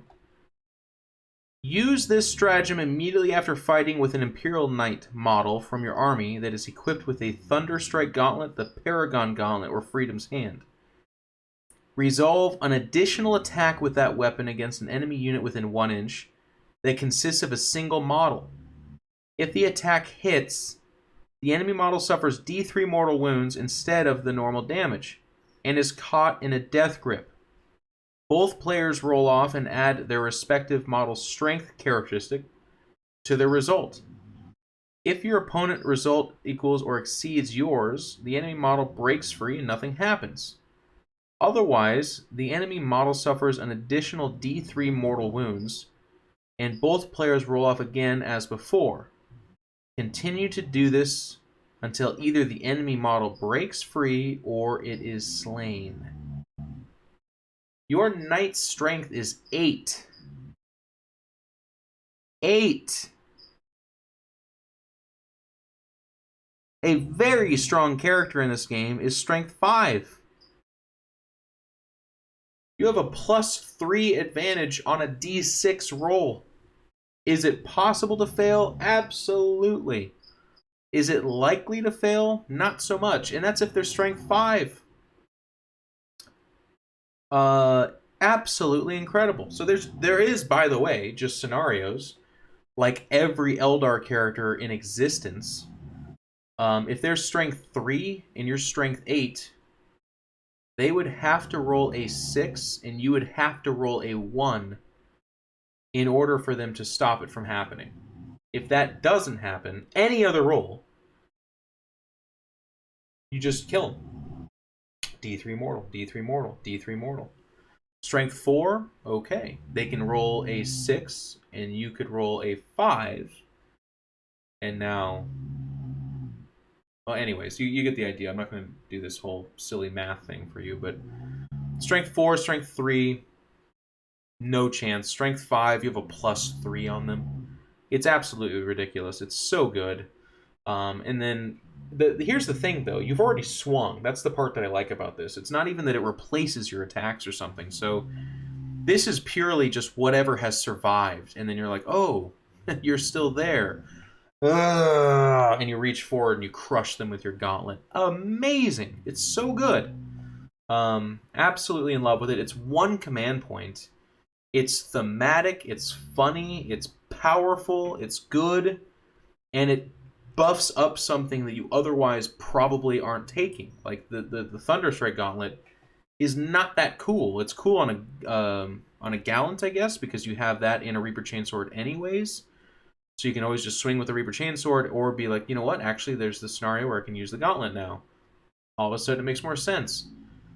It's just really, really cool and it's really good. And there are a lot of characters. There's a lot of scenarios in this game, by the way, where you are absolutely for free killing something. Like I said, custody characters are all strength 5.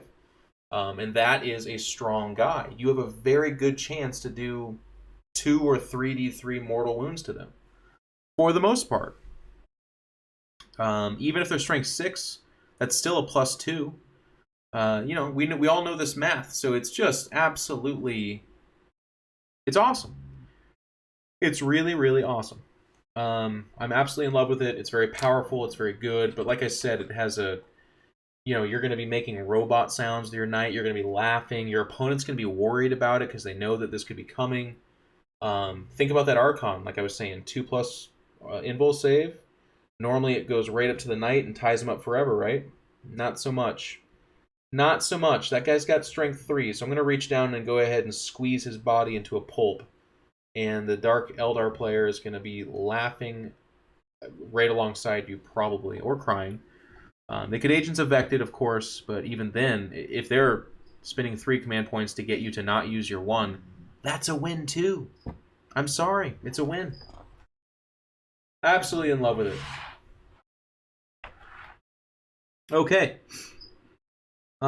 This page is a mix. So there's some Questor, and then there's some Imperial. So this Bonded Oathsman, 1 command point. Use the stratagem at the end of the enemy charge phase. There's that train. This is just my life, guys, as a streamer. You get to hear everything I'm around. And this is for all knights. Choose Household Questoris class or Dominus class units from your army that has been charged this turn. All friendly Household Armature class units that are within 6 of that unit can immediately perform a heroic intervention as if they were a character. Each can move up to 6, so they're making a 6-inch heroic intervention. So there's a lot of stratagems that start to get you to kind of be like, you know what, Armatures and War Glaives and whatnot, they all sound pretty cool all of a sudden, right? And like this starts to move you in that direction of believing that you need to take them, and I like that. That's good. If not for the fact that it's in the stratagem section that you want to take War Glaives and Armatures, and that is specifically where they made it hard for you to get command points. Ugh. Valiant Last Stand. This is a Questor Imperialis stratagem, so this is not available to the Mechanicus ones. It's 2 command points. Use this stratagem when a Questor Imperialis model from your army is reduced to 0 wounds but did not explode before removing it from the battlefield. That model can immediately either shoot as if it were your shooting phase or fight as if it were your fight phase. When resolving these attacks, assume the model has 1 wound remaining when determining which characteristics to use. So it's at its lowest profile, and you have to do one more thing. Benevolence of the Machine God. This is for the Mechanicus guys. Use the stratagem when a Questor Mechanicus model from your army suffers a mortal wound. Roll a d6 for that mortal wound, and each other mortal wound inflicted on that model for the rest of the phase on a 5+, mortal wound being rolled for is ignored. Psychic phase defense. Tesseract Volt defense. Okay. Machine Spirit Resurgent. Use the stratagem at the start of your turn. Pick a Questor Mechanicus unit from your army. Until the end of the turn, use the top row of the model's damage table, regardless of how many wounds it has left. This ends immediately if the model is reduced to 0 wounds. So that's nice. So for 1 command point, you don't care how much damage you've taken. Not bad. Questor Mechanicus stratagem, Cognus Heavy Stubbers. 1 command point. Use the stratagem before the battle. Choose 1 Imperial Knight's detachment in your army. All heavy stubbers equipped on Questor Mechanicus models in that detachment gain the following ability. You can fire this weapon even if the bearer advances this turn, but you must subtract 2 from the hit rolls if you do so. When firing Overwatch with this weapon, the attacks are resolved using the firing model's ballistic skill. You can reroll failed hit rolls for this weapon if the bearer advances this turn and has Relentless Advanced Household Tradition, or if the bearer is firing Overwatch and has the Firestorm Protocol's Household Tradition. Blah, blah, blah. Nah. There needs to be more stubber shots coming off of a knight to even come close to this being worth it, in my opinion. Questor Imperialis stratagem, Sally Forth for 3 command points.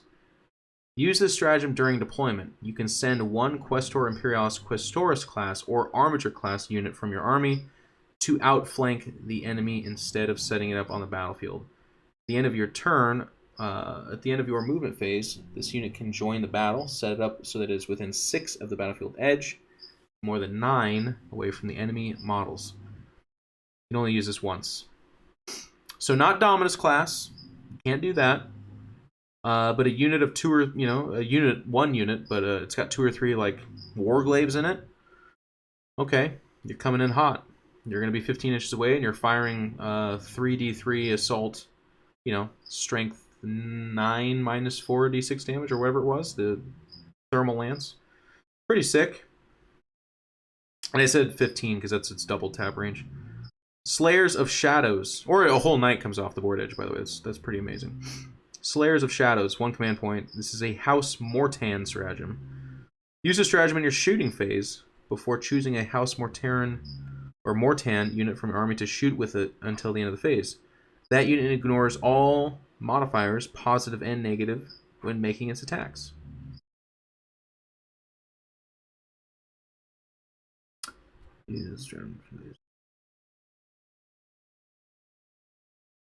I think that I believe that gets around like -1, -2, -3 to hit. So a lay talk, I believe you're hitting at normal bliss skill. Correct me if I'm wrong. Tell me I'm wrong. It also says all positive though, which I think is really funny. I mean, it's fine. It's a good exchange, but I just think it's really funny because it's like, your knight has a +1 to hit, and you're like, not anymore. I'm using this stratagem, and now I ignore that. I guess. Glory and Honor, House Terran stratagem. 3 command points. Use a stratagem after a House Terran unit from your army has fought in the fight phase. That unit can fight an additional time this phase. Notice how it doesn't say at the end. It just says you fight again.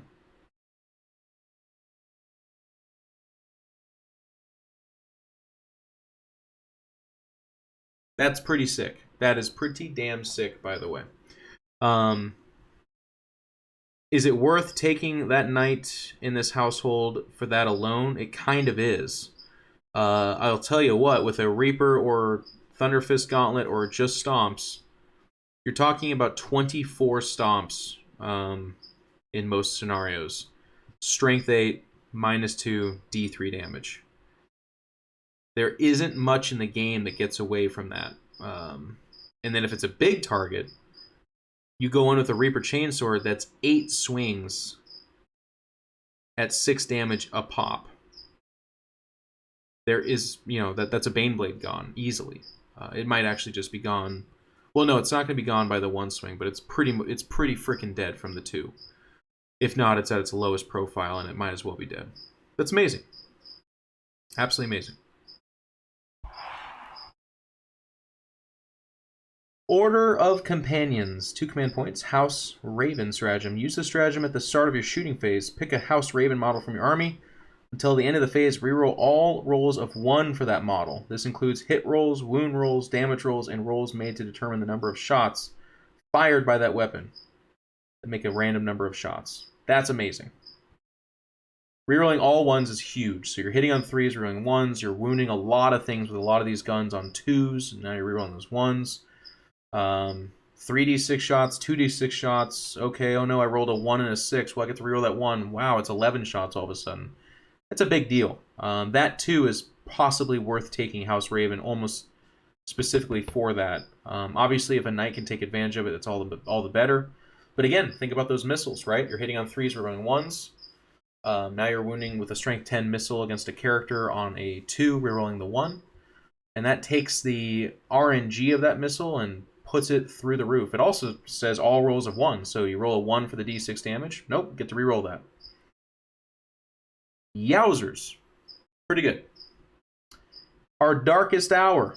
House Tyrannus stratagem, 2 command points.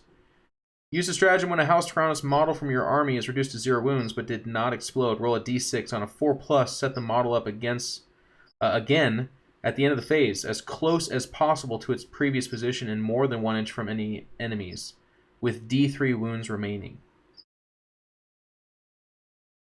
So for 2 command points, your knight that didn't explode, you grab it and you set it up as close as where it was at the end of the phase for d3 wounds. So what this means is if one of your knights gets charged and is killed and doesn't blow up, for 2 command points, it didn't die. And that's at the end of the assault phase, so they actually can't kill it. You then go ahead and there's various different ways to get it to act at the top of the... to act as if it has full wounds. Unless House Tyrannus is specifically not Mechanicus.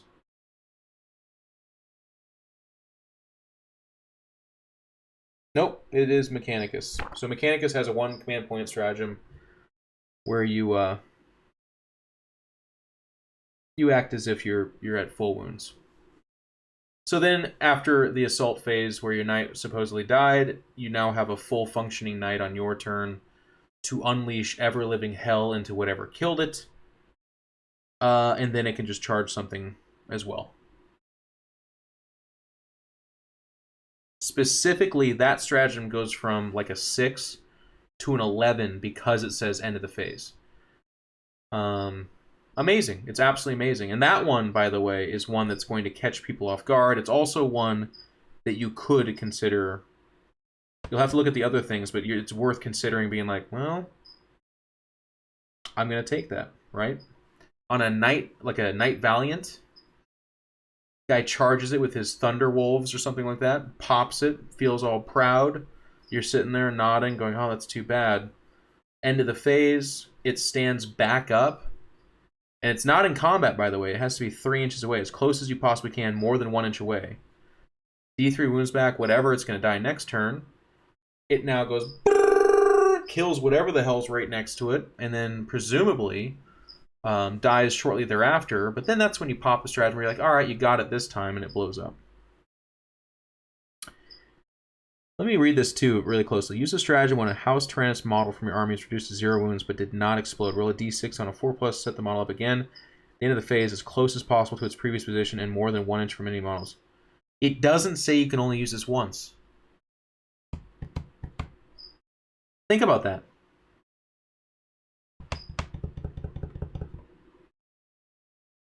You could potentially bring it back. Like, let's say it's a melee-centric army, and the only way they can kill a knight is basically in melee. You just keep bringing it back. It just can't die. Now, of course, it's on a 4+, so you could fail that roll.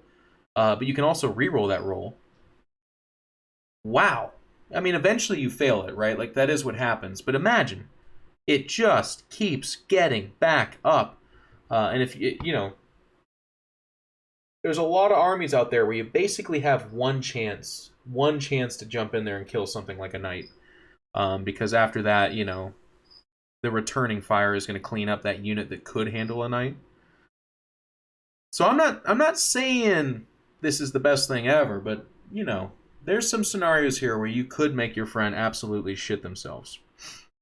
Saturation Bombardment, House Volker stratagem, 1 command point. Use the stratagem in your shooting phase before choosing a House Volker model from your army to shoot with. Until the end of the phase, each unmodified hit roll of a 6 made for the model's shooting attacks scores 2 hits instead of 1. Not bad. Pretty cool. We all know about exploding 6s. They're nice. Okay. House Griffith stratagem, Dragon Slayer, 2 command points. Use the stratagem before a House Griffith model from your army makes its attacks in the shooting or fight phase. Till the end of the phase, add 1 to wound rolls made for that weapon's models. Made for that model's attacks against units containing models with a wounds characteristic of 10 or more. So this is your Titan killer. Something has a lot of wounds and you really want to do damage to it. Adding +1 to wound is a big deal. I'm thinking of like a Castellan and stuff like that has a lot of, you know, strength 14 and just like really high strength stuff. Strength 8 even on a Melt-A-Gun. You're normally wounding a tough 8 thing on a 4. You do this, you're wounding on a 3. Your other gun's wounding on a 2. Not bad at all. Controlled Aggression, House Crast stratagem. Use the stratagem in it's 1 command point. Use the stratagem in the fight phase before choosing a House Crast unit to fight with. Until the end of the phase, each unmodified hit roll of a 6 made for that unit's attacks score 2 hits instead of 1, or 3 instead of 1 if the target is Chaos. A model cannot be affected by both the Controlled Aggression stratagem and the Thunderstomp, Death Grip, or Chain Sweep stratagem in the same turn. Alright. There goes the train. It is a train. Bio Scryer Cogitor Array. House Cadmus Stratagem, 3 command points. Use this stratagem immediately after your opponent sets up a unit that is arriving on the battlefield as reinforcements within 12 of a House Cadmus model from your army. That model can immediately shoot at the enemy unit as if it were your shooting phase, and it does not say at -1. So you have intercept on a knight within 12. That's very good, especially since you're 9 times out of 10 not going to be that kind of guy that tells your opponent that this stratagem exists and that you happen to be House Cadmus. But this is a matchup buster, this one right here. So if you're facing any kind of like Blood Angels where they're like, well, my Death Company has to get on top of that knight, otherwise I'm dead. Or my Bloodletters need to get on top of that knight, otherwise I'm dead. This is a pretty incredible way to make it not possible, basically. It just makes them have to think of different things. This is perhaps the reason why everyone is talking about Hawkshroud, and it is an insanely powerful stratagem. Staunch Allies, 2 command points. And this is a Hawkshroud stratagem. Use this stratagem immediately after an enemy unit declares a charge against an Imperium unit from your army. Choose a friendly House Hawkshroud model that is within that is more than 1 inch from an enemy model or unit, and within 12 inches of the unit that is the target of the charge. That model fires Overwatch at the charging unit as if it were itself charged by the charge. Targeted by the charge, excuse me. Furthermore, if the resulting charge is successful, that model can perform a heroic intervention against the unit that charged at the end of the phase as if it were a character. If it does so, it can move up to 2d6, but must end this move closer to the enemy unit that charged and cannot move within 1 inch of any other enemy unit. So it's like reeling it in there at the end. Let me break this down for you. Imperium Unit. So I have a line of 10 Astra Militarum Guardsmen getting charged by something if this knight is within 12 of the guardsmen. So think about that. So there could be like a unit here, guardsmen 8 inches away, and then 11 inches away from them is the knight. These guys charge. I get to Overwatch with this. Now make sure and know that the rules of Overwatch are that you are still making a shooting attack. So if you have a flamer and they're 19 inches away, you don't get to flame them, okay? Know that. So kind of figure that in. But otherwise, you just full-on Overwatch here. And again, I am thinking of the Knight Valiant that just makes everything unchargeable. Absolutely everything. It's 3d6 strength 7, -2, 2 damage. And if you take the Relic version of this weapon, it rerolls to wound. Okay. But then it also gets to do a heroic intervention. So I'm thinking you're already packing units around the knight because you don't want the knight to get charged. But now they can't charge the other guys either because your knight will Overwatch on their behalf and then make a heroic intervention. And remember, knights can step over infantry and swarms. You know what's actually interesting now that I say that? Is it only that they can fall back over those guys, or can they move? Let me check real quick.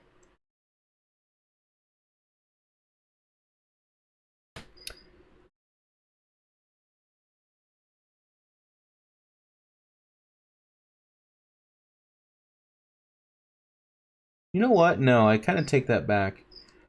It specifically says it can fall back over infantry and swarm. It doesn't say that it can move over them. I think that's pretty stupid, but it's the letter of the law, so to speak. So never mind. But still, it's very, very good. That's ridiculous. It's one of the that's one of those things where you can make your entire army pretty immune to a lot of charges. You can set yourself up to reliably heroically intervene. It's an amazing late game stratagem. It's just really, really good. Very good. Warlord Traits. Cunning Commander. Once per battle, you can reroll one hit roll, wound roll, damage roll, or saving throw made for your Warlord. In addition, if your army is Battleforged, you gain an additional command point. Very mediocre. A lot of lists, a lot of codexes have this Warlord trait, the one reroll thing, but then it's regen command points on a 5+. This one is just you get one more command point. So I get that you want to be a special snowflake and be different, but to be worse like that means it's probably never going to get picked. Ion Bulwark. Your Warlord has a 4+ invulnerable save against ranged weapons. Bingo! There it is. That's the one that you take. There are a couple others that are pretty cool, and we'll talk about. I'm going to talk about all of them, but that is the one. Now, you can have multiple Warlord traits, remember, on your Knights, and you can't repeat any of them, so you're putting this on your big Dominus class if you only have one. If you have two of them, I would put this on like the Valiant, because it's going to be running forward. It is only the shooting phase, keep that in mind, so it doesn't have any invul save actually in close combat, except for with the relics. Knight Seneschal, add 1 to your Warlord's attack characteristic. Yeah, okay, and then a house gives you another attack, so now you could have a Knight go up to 6 attacks. Landstrider, add 2 to all advance and charge rolls made for friendly household knights within 6 of your Warlord. That one's kind of cool because remember, anything that's within 6 is also you yourself. So, you know, if you do take a full detachment of knights and they're all the same household, you're talking about everybody move 14 inches and advancing and charging further, etc. It's pretty nice. Oh no, it doesn't change their move, it's just they advance and charge. Anyways, it makes them faster. It's okay. Blessed by the Sacristans. Choose one weapon, not an heirloom of the noble houses, that your Warlord is equipped with. Each time you make an unmodified wound roll of a 6 for that weapon, the target suffers a mortal wound in addition to the normal damage. Kind of cool for like an Avenger Gatling gun.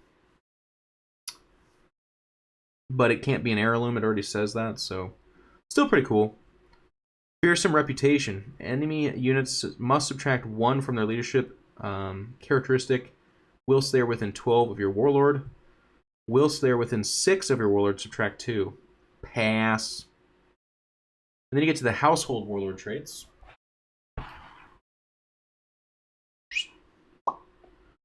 Terran, you can reroll failed charge rolls for your Warlord. Griffith, immediately after your Warlord completes a charge move, choose one enemy unit within 1 and roll a d6. On a 4+, that unit suffers d3 mortal wounds. Hawkshroud, at the start of your first battle round, but before the first turn begins, select one unit in your opponent's army, add 1 to hit rolls made for your Warlord against that unit. It's pretty good. Now all of a sudden you're hitting on 2s. And more often than not, the Knight has 1, maybe 2 threats for the most part. So it's kind of like lining up for a backyard basketball game, and then the other center forward, you go, you. And now all of a sudden you're a lot more effective against them.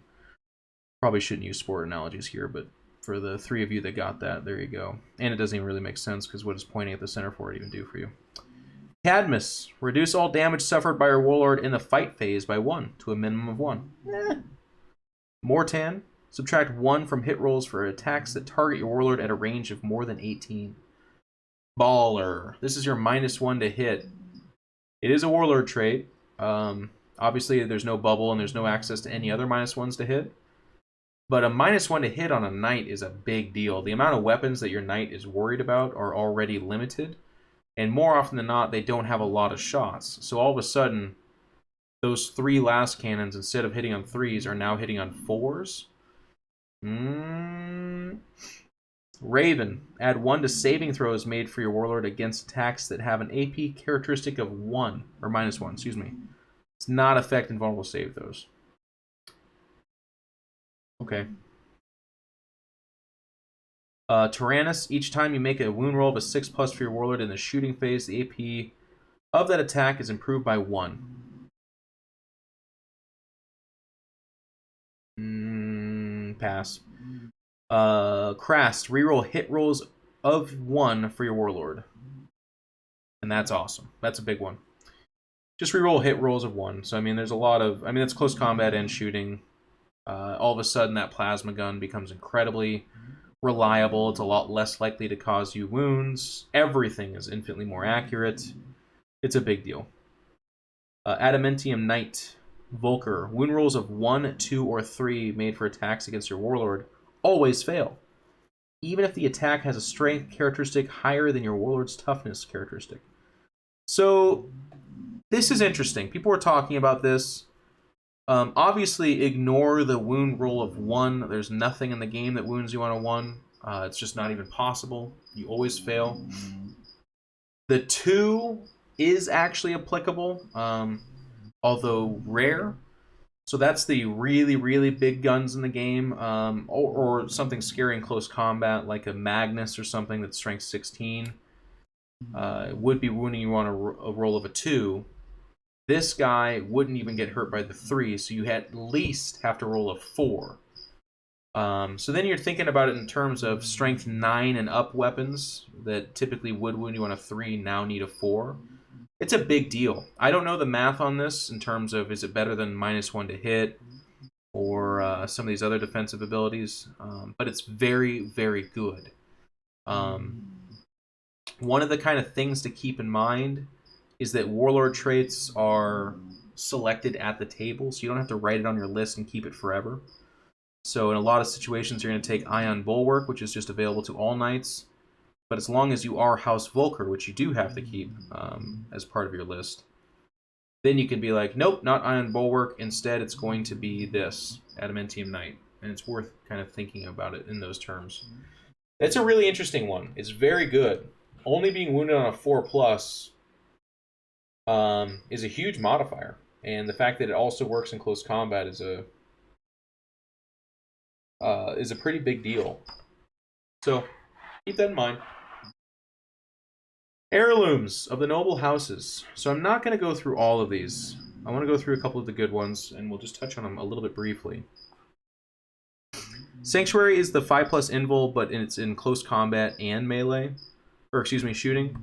That's pretty good. Knights don't have an invul save in close combat, so having a 5+ is a pretty big deal. Obviously, it's a 5+, which is not super, super amazing. And I believe rotating the ion shields is only actually getting you a +1 invul against range attacks. So I don't think there's any way to get this higher. I'm trying to think.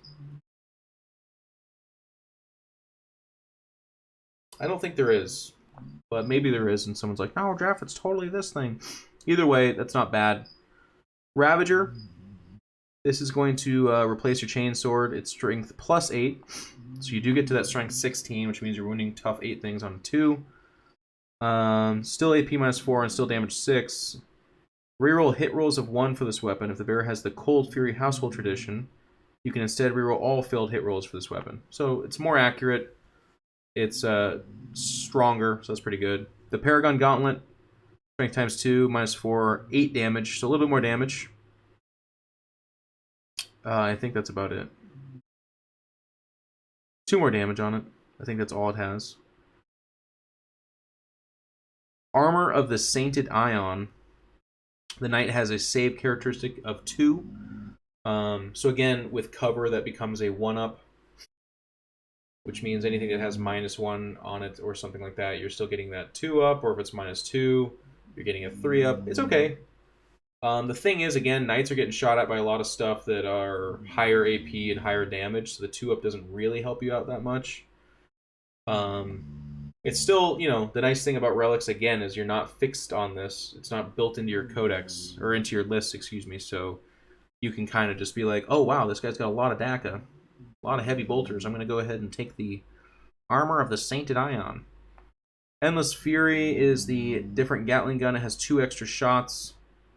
Unmodified rolls of 6, score 2 hits instead of 1, so it's just a lot of DACA coming off of that. On average, you're getting 16 shots off with that gun. Judgment is the Storm Spear Rocket Pod. Strength 8, -3, D6 damage. Reroll failed hit rolls with that weapon. What else am I going to read here? Nameless Warrior Helmet is add 1 to the hit rolls in the fight phase. I don't know. I would always go defensive on my close combat knights. So if I'm taking a Gallant, am I like, well, I really want him to hit on 2s? Maybe not, because some of the households get you like reroll 1s or reroll all attacks. That's the place I would take that, and then the defensive stuff here is I would do, you know, Sanctuary on or something. I mean, it's worth it.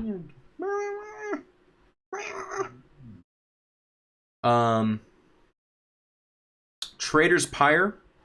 If you are taking a Knight Valiant, I think this is your relic every single time. It's exactly the same Conflagration Cannon, except you reroll all wounds. That's a big deal. That is a big deal. It already automatically hits. At Strength 7, you're wounding a lot of stuff at 3s. A Mortarion, you're wounding on a 4. Re-rolling those wounds, it's a big deal. So you're going to take it. Mark of the Omnissiah. This is for only Mechanica stuff. Model only roll a d6 at the start of your turn. On a 6, the bearer gains d3 lost wounds, or on any other result, it gains 1 wound. So in a 6-turn game, if you took wounds each turn, you're getting 6 wounds back. Or you're getting d3 plus 5 on average, maybe. This is the start of your turn, so I guess you wouldn't do it on turn 1 anyways. I know that there's going to be somebody that's like, Jeff, you don't do it on the first turn. I know. I guess you could if you're at the bottom of the turn. Take that, YouTube commenter. Pretty cool. It's pretty cool. The 1 wound or D3 though is like, it's good, but it's not super amazing. Call's Wrath. This is another one I want to read. If you're taking a Castellan, you take this every single time. And this is a Questor Mechanicus only, so this is why I begin to think that if you take Castellans, you're going to want to be Mechanicus anyways, which does mean you're not Hawkshroud. But keep in mind, it was Questor Mechanicus that had a lot of the, like, operate at the highest wound table. The Get Back Up was Questor Mechanicus, I believe. Which was the Castellan. Anyways, keep that in mind. So it's replaces the gun. It just basically bumps it up, like I said. So Strength 8 minus 4, 2 damage, or Strength 9 minus 4, 3 damage when supercharged. That is all that it is. It's just 1 more strength on both of those and 1 more damage. But that's a big deal. Not busting it up and having it at Strength 8 minus 4, 2 damage on a heavy 2d6 gun is pretty amazing. But if you take the Mechanicus house that allows you to reroll 1s when shooting the closest thing, you're now re-rolling those 1s that would otherwise be causing you a mortal wound when you buff it up to Strength 9 for 3 damage. That's pretty sick. What else?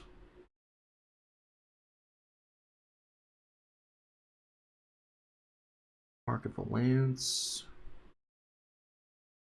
Nah.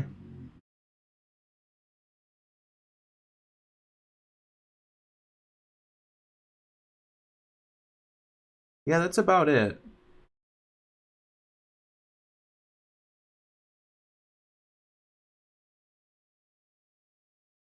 I mean, they're all good. I'm just not reading all of them, but they're all good. So, the free blade qualities and burdens. This is, at first glance, pretty cool, but in execution it ends up being kind of lackluster. I do say this, though, from the air of, like, obviously, competitively speaking, it's not really viable. I don't think there's a reason to do this over the other stuff. But in narrative play, it can be pretty fun. And a big part of the reason for that is that there's just a little bit of variance in there with not that much reward. Like, the house rules and all that stuff is really good. So these needed to be insanely good to kind of get you close to being at the table and buying this, because there's the chance of negative. So I'll just read this, I guess. If your army is Battleforged, then before the battle you can give 1 Freeblade model in each detachment qualities and burdens. To do so, first either choose a single quality from the table below, or roll 2d6 to randomly generate 2 qualities from the table. Duplicate results have no effect. If your Battleforged army includes Canis Rex, both Canis Rex and Sir Hector have the legendary hero and last of their line qualities. After determining the model's qualities, you must then either choose 2 different burdens from the table below, or roll 1d6 to randomly generate a burden. If your Battleforged army includes Canis Rex, both Canis Rex and Sir Hector have the Obsessed with Vengeance burden. If a Freeblade from your army has any burdens, roll 2d6 for them at the start of each of your turns, subtracting 1 from the result if the Freeblade has the Exiled and Shame burden.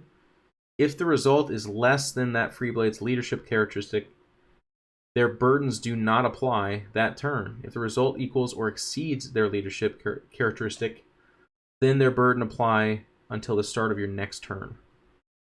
Right off the bat, let me read these burdens for you. First, Exiled and Shame. Whilst this burden applies, the Freeblade cannot be affected by any stratagems. This includes using the command reroll stratagem to reroll a dice for this Freeblade. Weary Machine Spirit. Whilst this burden applies, have the number of wounds the Freeblade has remaining for the purposes of determining what characteristics to use on the damage table. Haunted by Failure. Whilst this burden applies, reroll hit rolls of 6 for that Freeblade. Obsessed with Vengeance. Whilst this burden applies, the Freeblade can only target the nearest enemy until the unit that is visible to it in the shooting phase, and it can only declare a charge against the nearest enemy unit in the charge phase. Driven to Slaughter.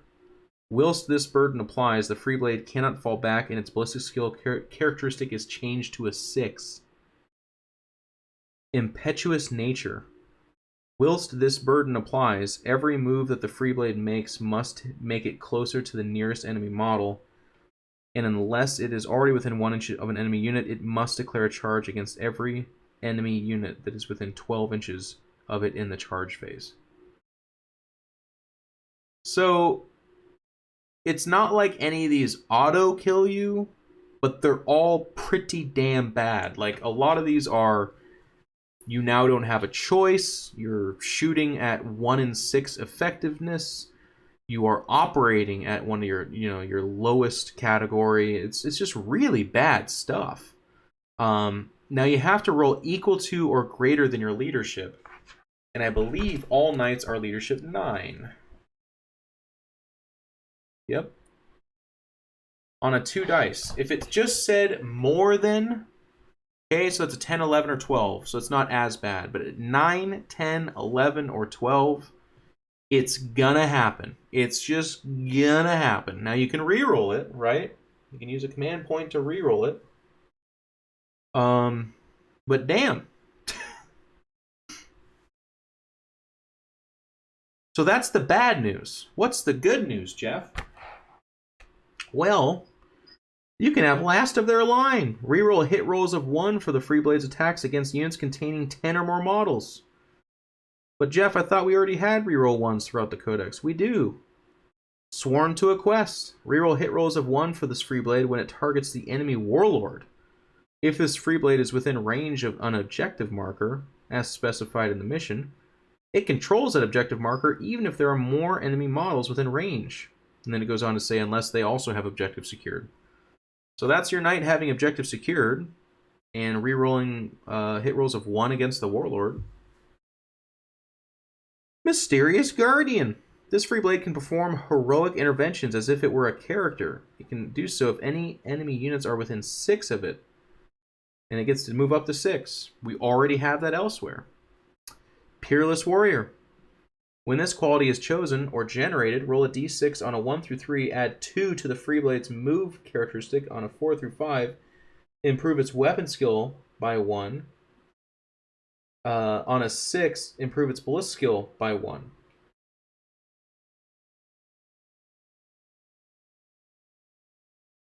That one's pretty good. That one's just pretty good. You get 2 inches of movement, or you get better weapon skill or ballistic skill.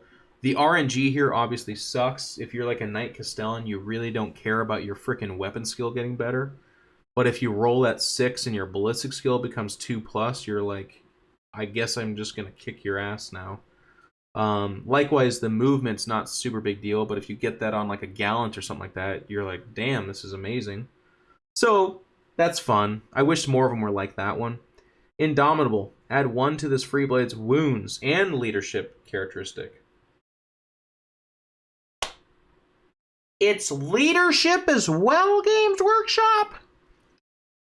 I'm trying to think of the application of this. I believe it would only be to prevent the burdens from happening as much.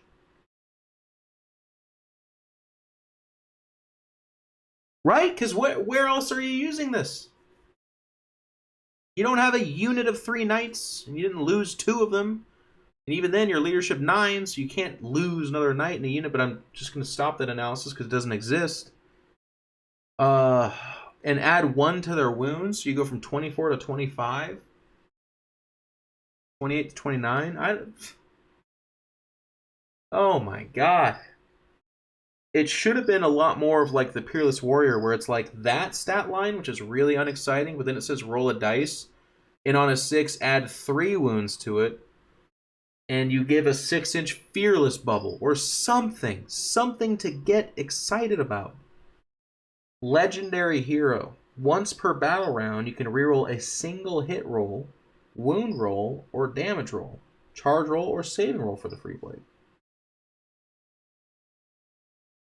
That one's better, because it says once per battle round. So that's a lot more rerolls. So remember, you can roll 2 dice, or you can pick 1. Right?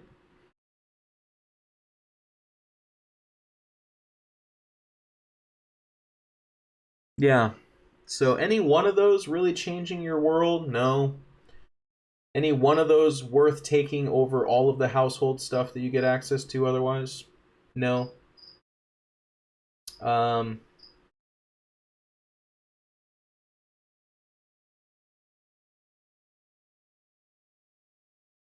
no. The fact that ballistic skill only happens on the 6 for Peerless Warrior, which is fair, because if you've ever faced knights hitting on 2s like I did in 7th edition, it's freaking stupid. It's amazing. I don't know. It's just a big bundle of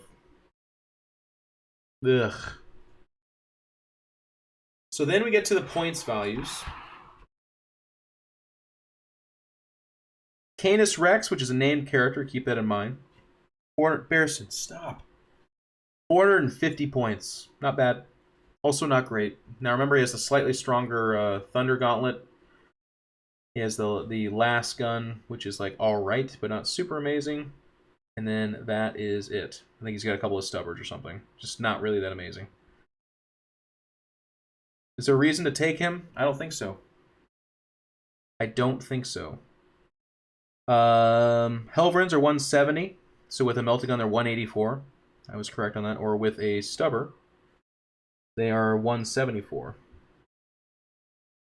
A heavy stubber, excuse me. I think you take those guys with the heavy stubber. You keep them as cheap as possible because it's all about that autocannon. Them using the Melta is like, you know, I guess if you have the points, sure, but otherwise you just keep them cheap. Armature War Glaives are 160. So with a Melta, they go to 174, or you can just keep them at this and give them the 164 basically. The chain cleaver costs nothing, so 164 for a stubber on a War Glaive, and that comes with a thermal, what's it called? Thermal Spear, which is also 0 points, and then it's close combat. It's pretty good.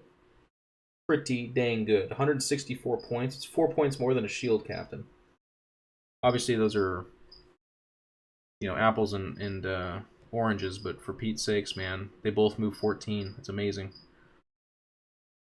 The Knight Castellan starts at 510 points, and then remember, he's going to have 2 of the Siege Breaker cannons, so that's 70 points, so he's up to 580. And then 2 missiles for 24 points. So that's 604 points for the Knight Castellan. And I don't think there's any fluctuation on that. I don't think there's anything to swap out there. 604 points for the Knight Castellan. Not bad at all. And then you'll notice the regular chassis here, the Knight Crusader, Errant, Gallant, and Paladin, all start at 285. But you pay for the Thunderstrike and you pay for the Reaper, so it's 65 points for a Gallant on top of the 285. Is that 350 or 355, something like that? The Preceptor is 385, so it's 100 points more. And then it takes the last Impulsor, which is 0 points, but it does also have either the Thunderstrike Gauntlet or the Reaper. So then it goes over 400 points. A little bit more expensive than, well, actually, I think it's about the same price as like the Paladin and stuff like that, because they make you pay for the Rapid Fire Battle Cannon's 100 points. Avenger Gatling Cannon is 75. So when you factor that in, they come out pretty close. The Knight Valiant starts at 500 points, and then it has 1 Siegebreaker cannon and 4 missiles, so it's 48 points and 35, so it's 83, so it's 583, I think, for the Knight Valiant, so that's 21 points less, I believe it is, if I'm doing my math correctly here. Then the Castellan. Very comparable cost, both are fantastic, both do very different things. Sacristan Forge Shrine, 80 points of don't ever take it. If any of you sons of bitches take the Sacristan Forge Shrine, this is me emotionally shaming you, but also probably thanking you for supporting Games Workshop, because I need them to do well, because they supply me with all my plastic rack. So there you have it. The points breakdown, by the way, so like I said, the missiles are 12 points each. All the new weapons don't cost anything except for the twin Siegebreaker cannons, 35 points. Even the Thunder Coil Harpoon is 0 points. Thermal Cannon is 76. The 75 makes too much sense.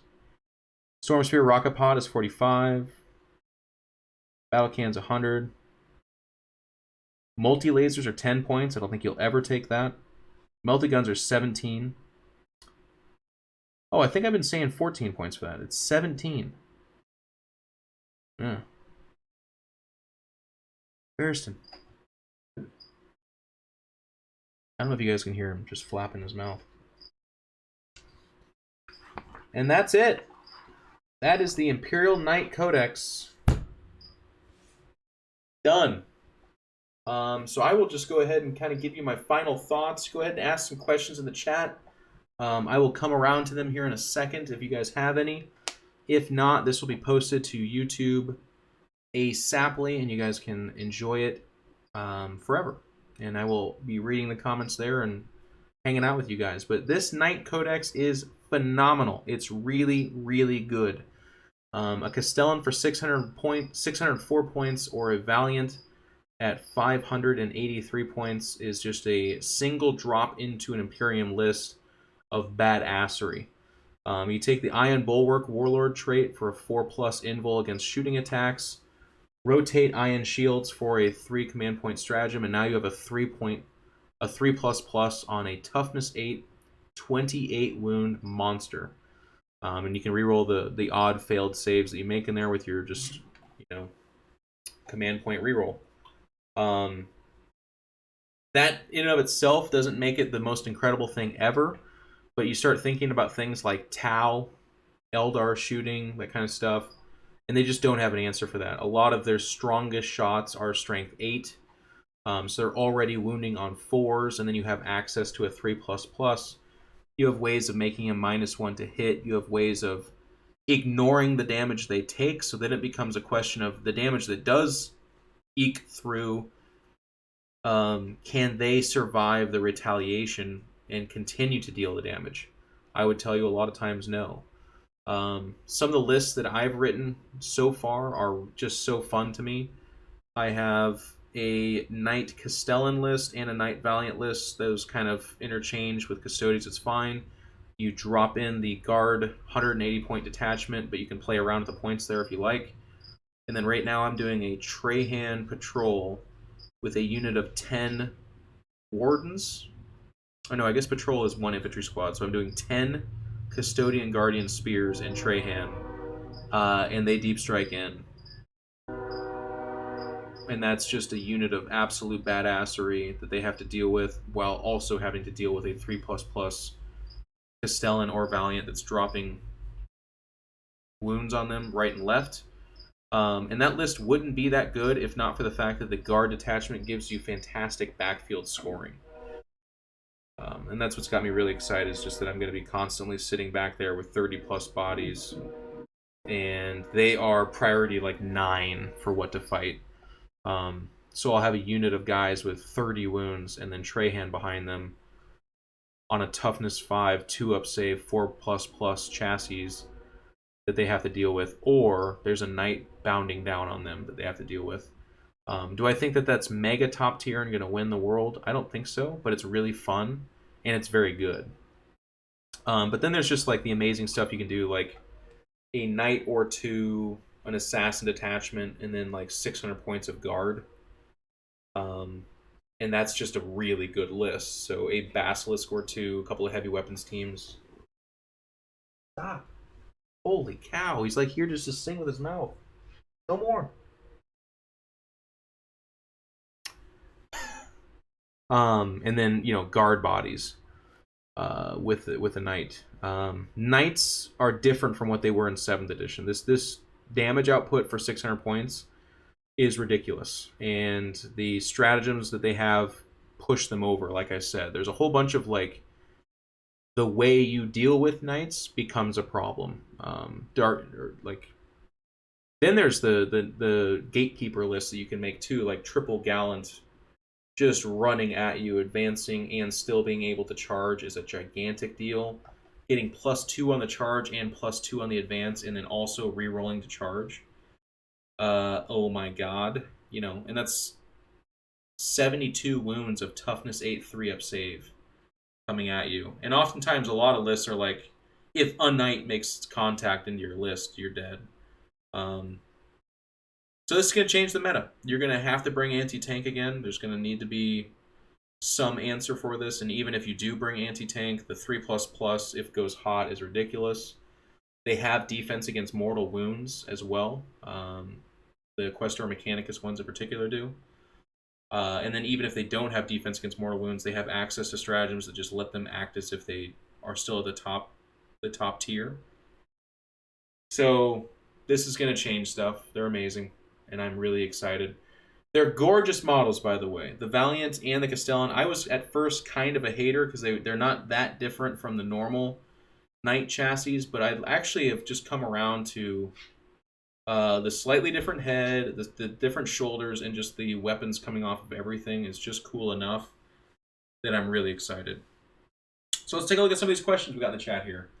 From what you've seen, do you think they're better as an auxiliary force, or should your whole army be knights? I think the cool thing is you can go either way. It used to be specifically that, you know, the belief was one knight was really good, and that's all you really needed in 7th edition, right? Anything more than that, that's kind of bad. Now, I don't think you do 3 Dominus, because that's 1,800 points. You know, that's a little bit ridiculous. Although 3 Dominus and then a guard detachment might be pretty good. Lol. But I do think you could be like a Dominus, a couple of War Glaives, a couple of Helverins, or a Dominus and then a Gallant, that kind of thing, and then that still leaves you 1,000 points of whatever. I think what you pair them with is more important than them being an auxiliary or them being a whole detachment. I don't think they're going to pair super well, competitively speaking, with like Primaris Marines or even Space Marines in general.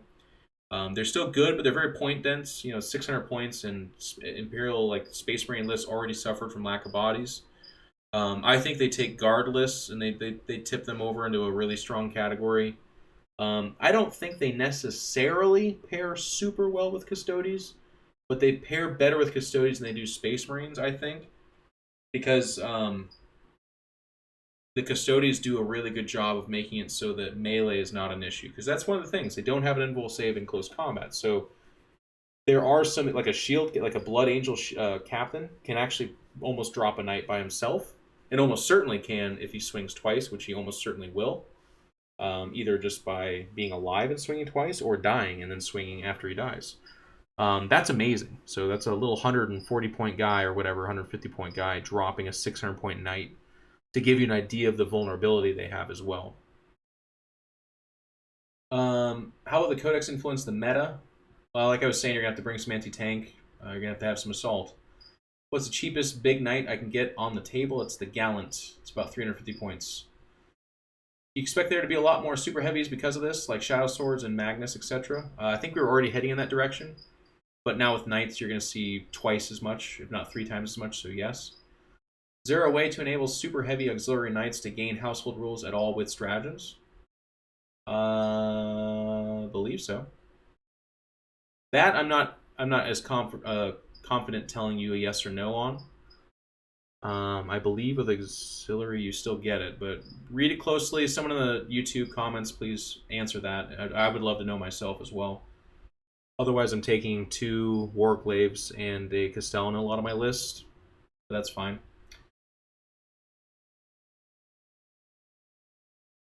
Super Heavy Ox should unlock everything. They are Battleforged. Yeah, that's what I was thinking too.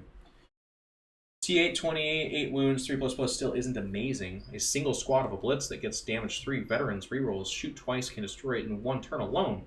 That's 200 killing, 600 points. It's been in the... I've been at the bad end of this. Yeah, dice can happen. Or you can also have a 3++, and they do 0 damage.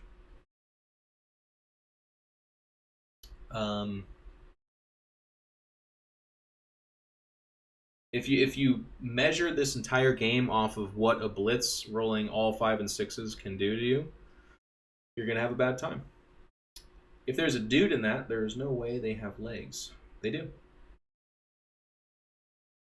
You skipped over the 4+ save against Mortal Wounds Relic.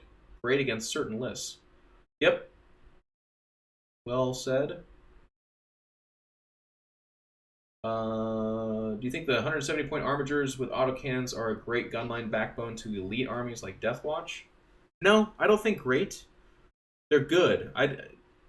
The 3 damage is nice. The -1 is okay. The range 60 is good. But I don't think in a gun line you're like, oh, it's all about the armatures. I don't really think so. I think there's better chassis for it. Their price point's pretty good, but their number of shots is a little bit unreliable. You can't take Ultramarines armatures or something like that, so I'm not seeing a huge point in doing it that way.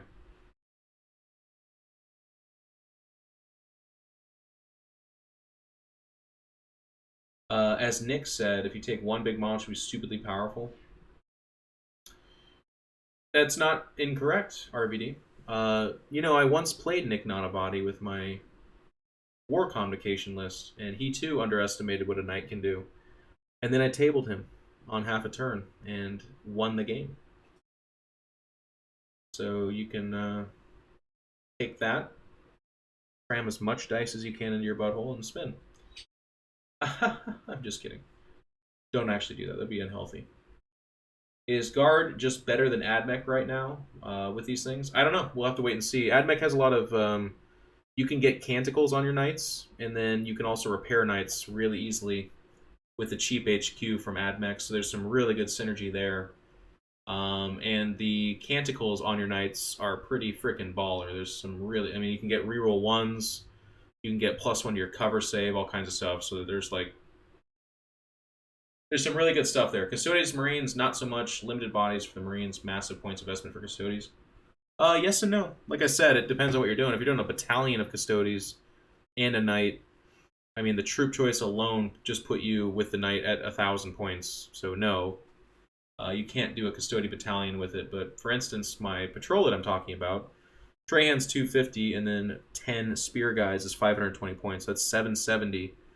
And then with a Castellan, that goes over 1,300 points. But that leaves me about 500 plus points, closer to 600 of stuff to do, which is actually a lot of points. It's a huge guard detachment. So it's pretty cool. But there's a restriction in the army composition that required you to have 3 big knights to typically unlock that stuff. No, it's to get command points.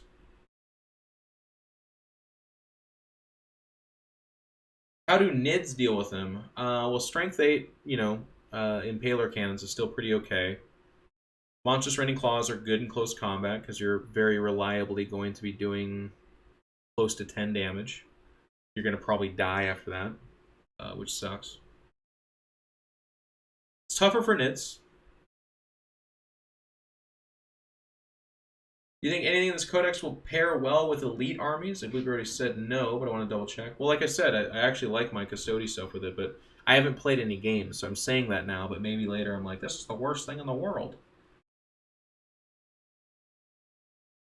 Okay. So, is there any other questions before we wrap this up?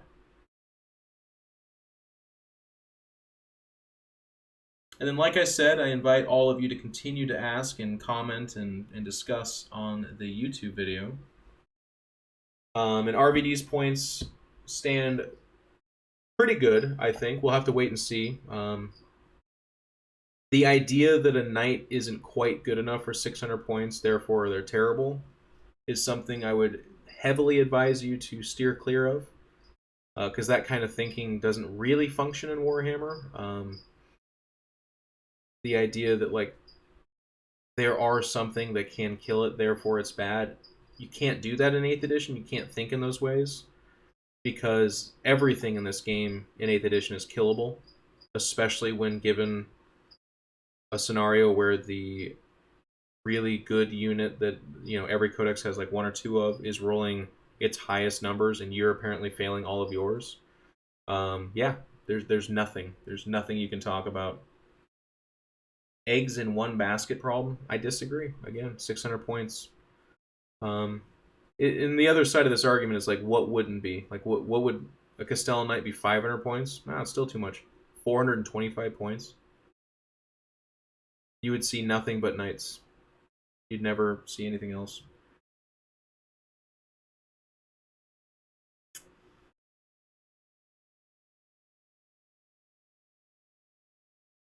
I think what someone like Nick Nadavati is saying, which is actually not applicable to anyone in this chat, is are knights going to be making appearances in the final rounds of Las Vegas Open and at the top table of Las Vegas Open and like you know, Adepticon and stuff like that? Probably not.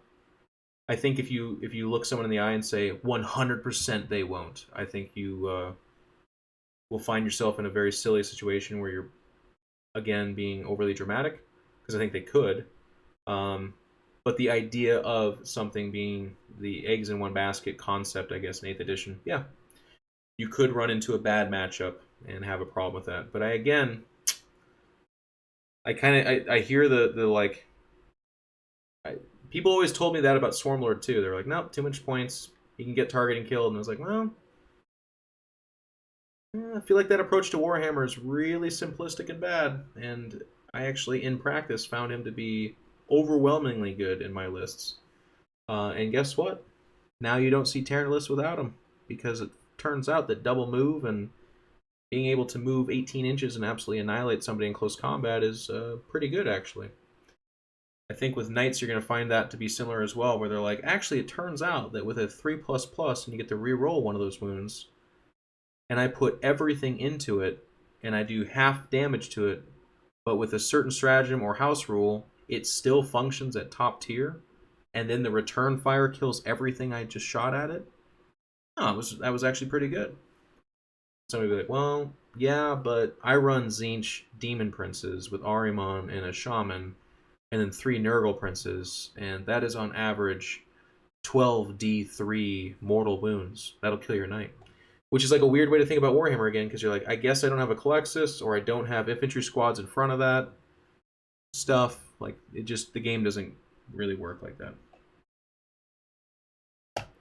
Swarmlord is different. It changes your army completely. Knights are beatsticks, more or less. Are you about to try and make the argument that knights don't change your list completely? I think that's where we sign off.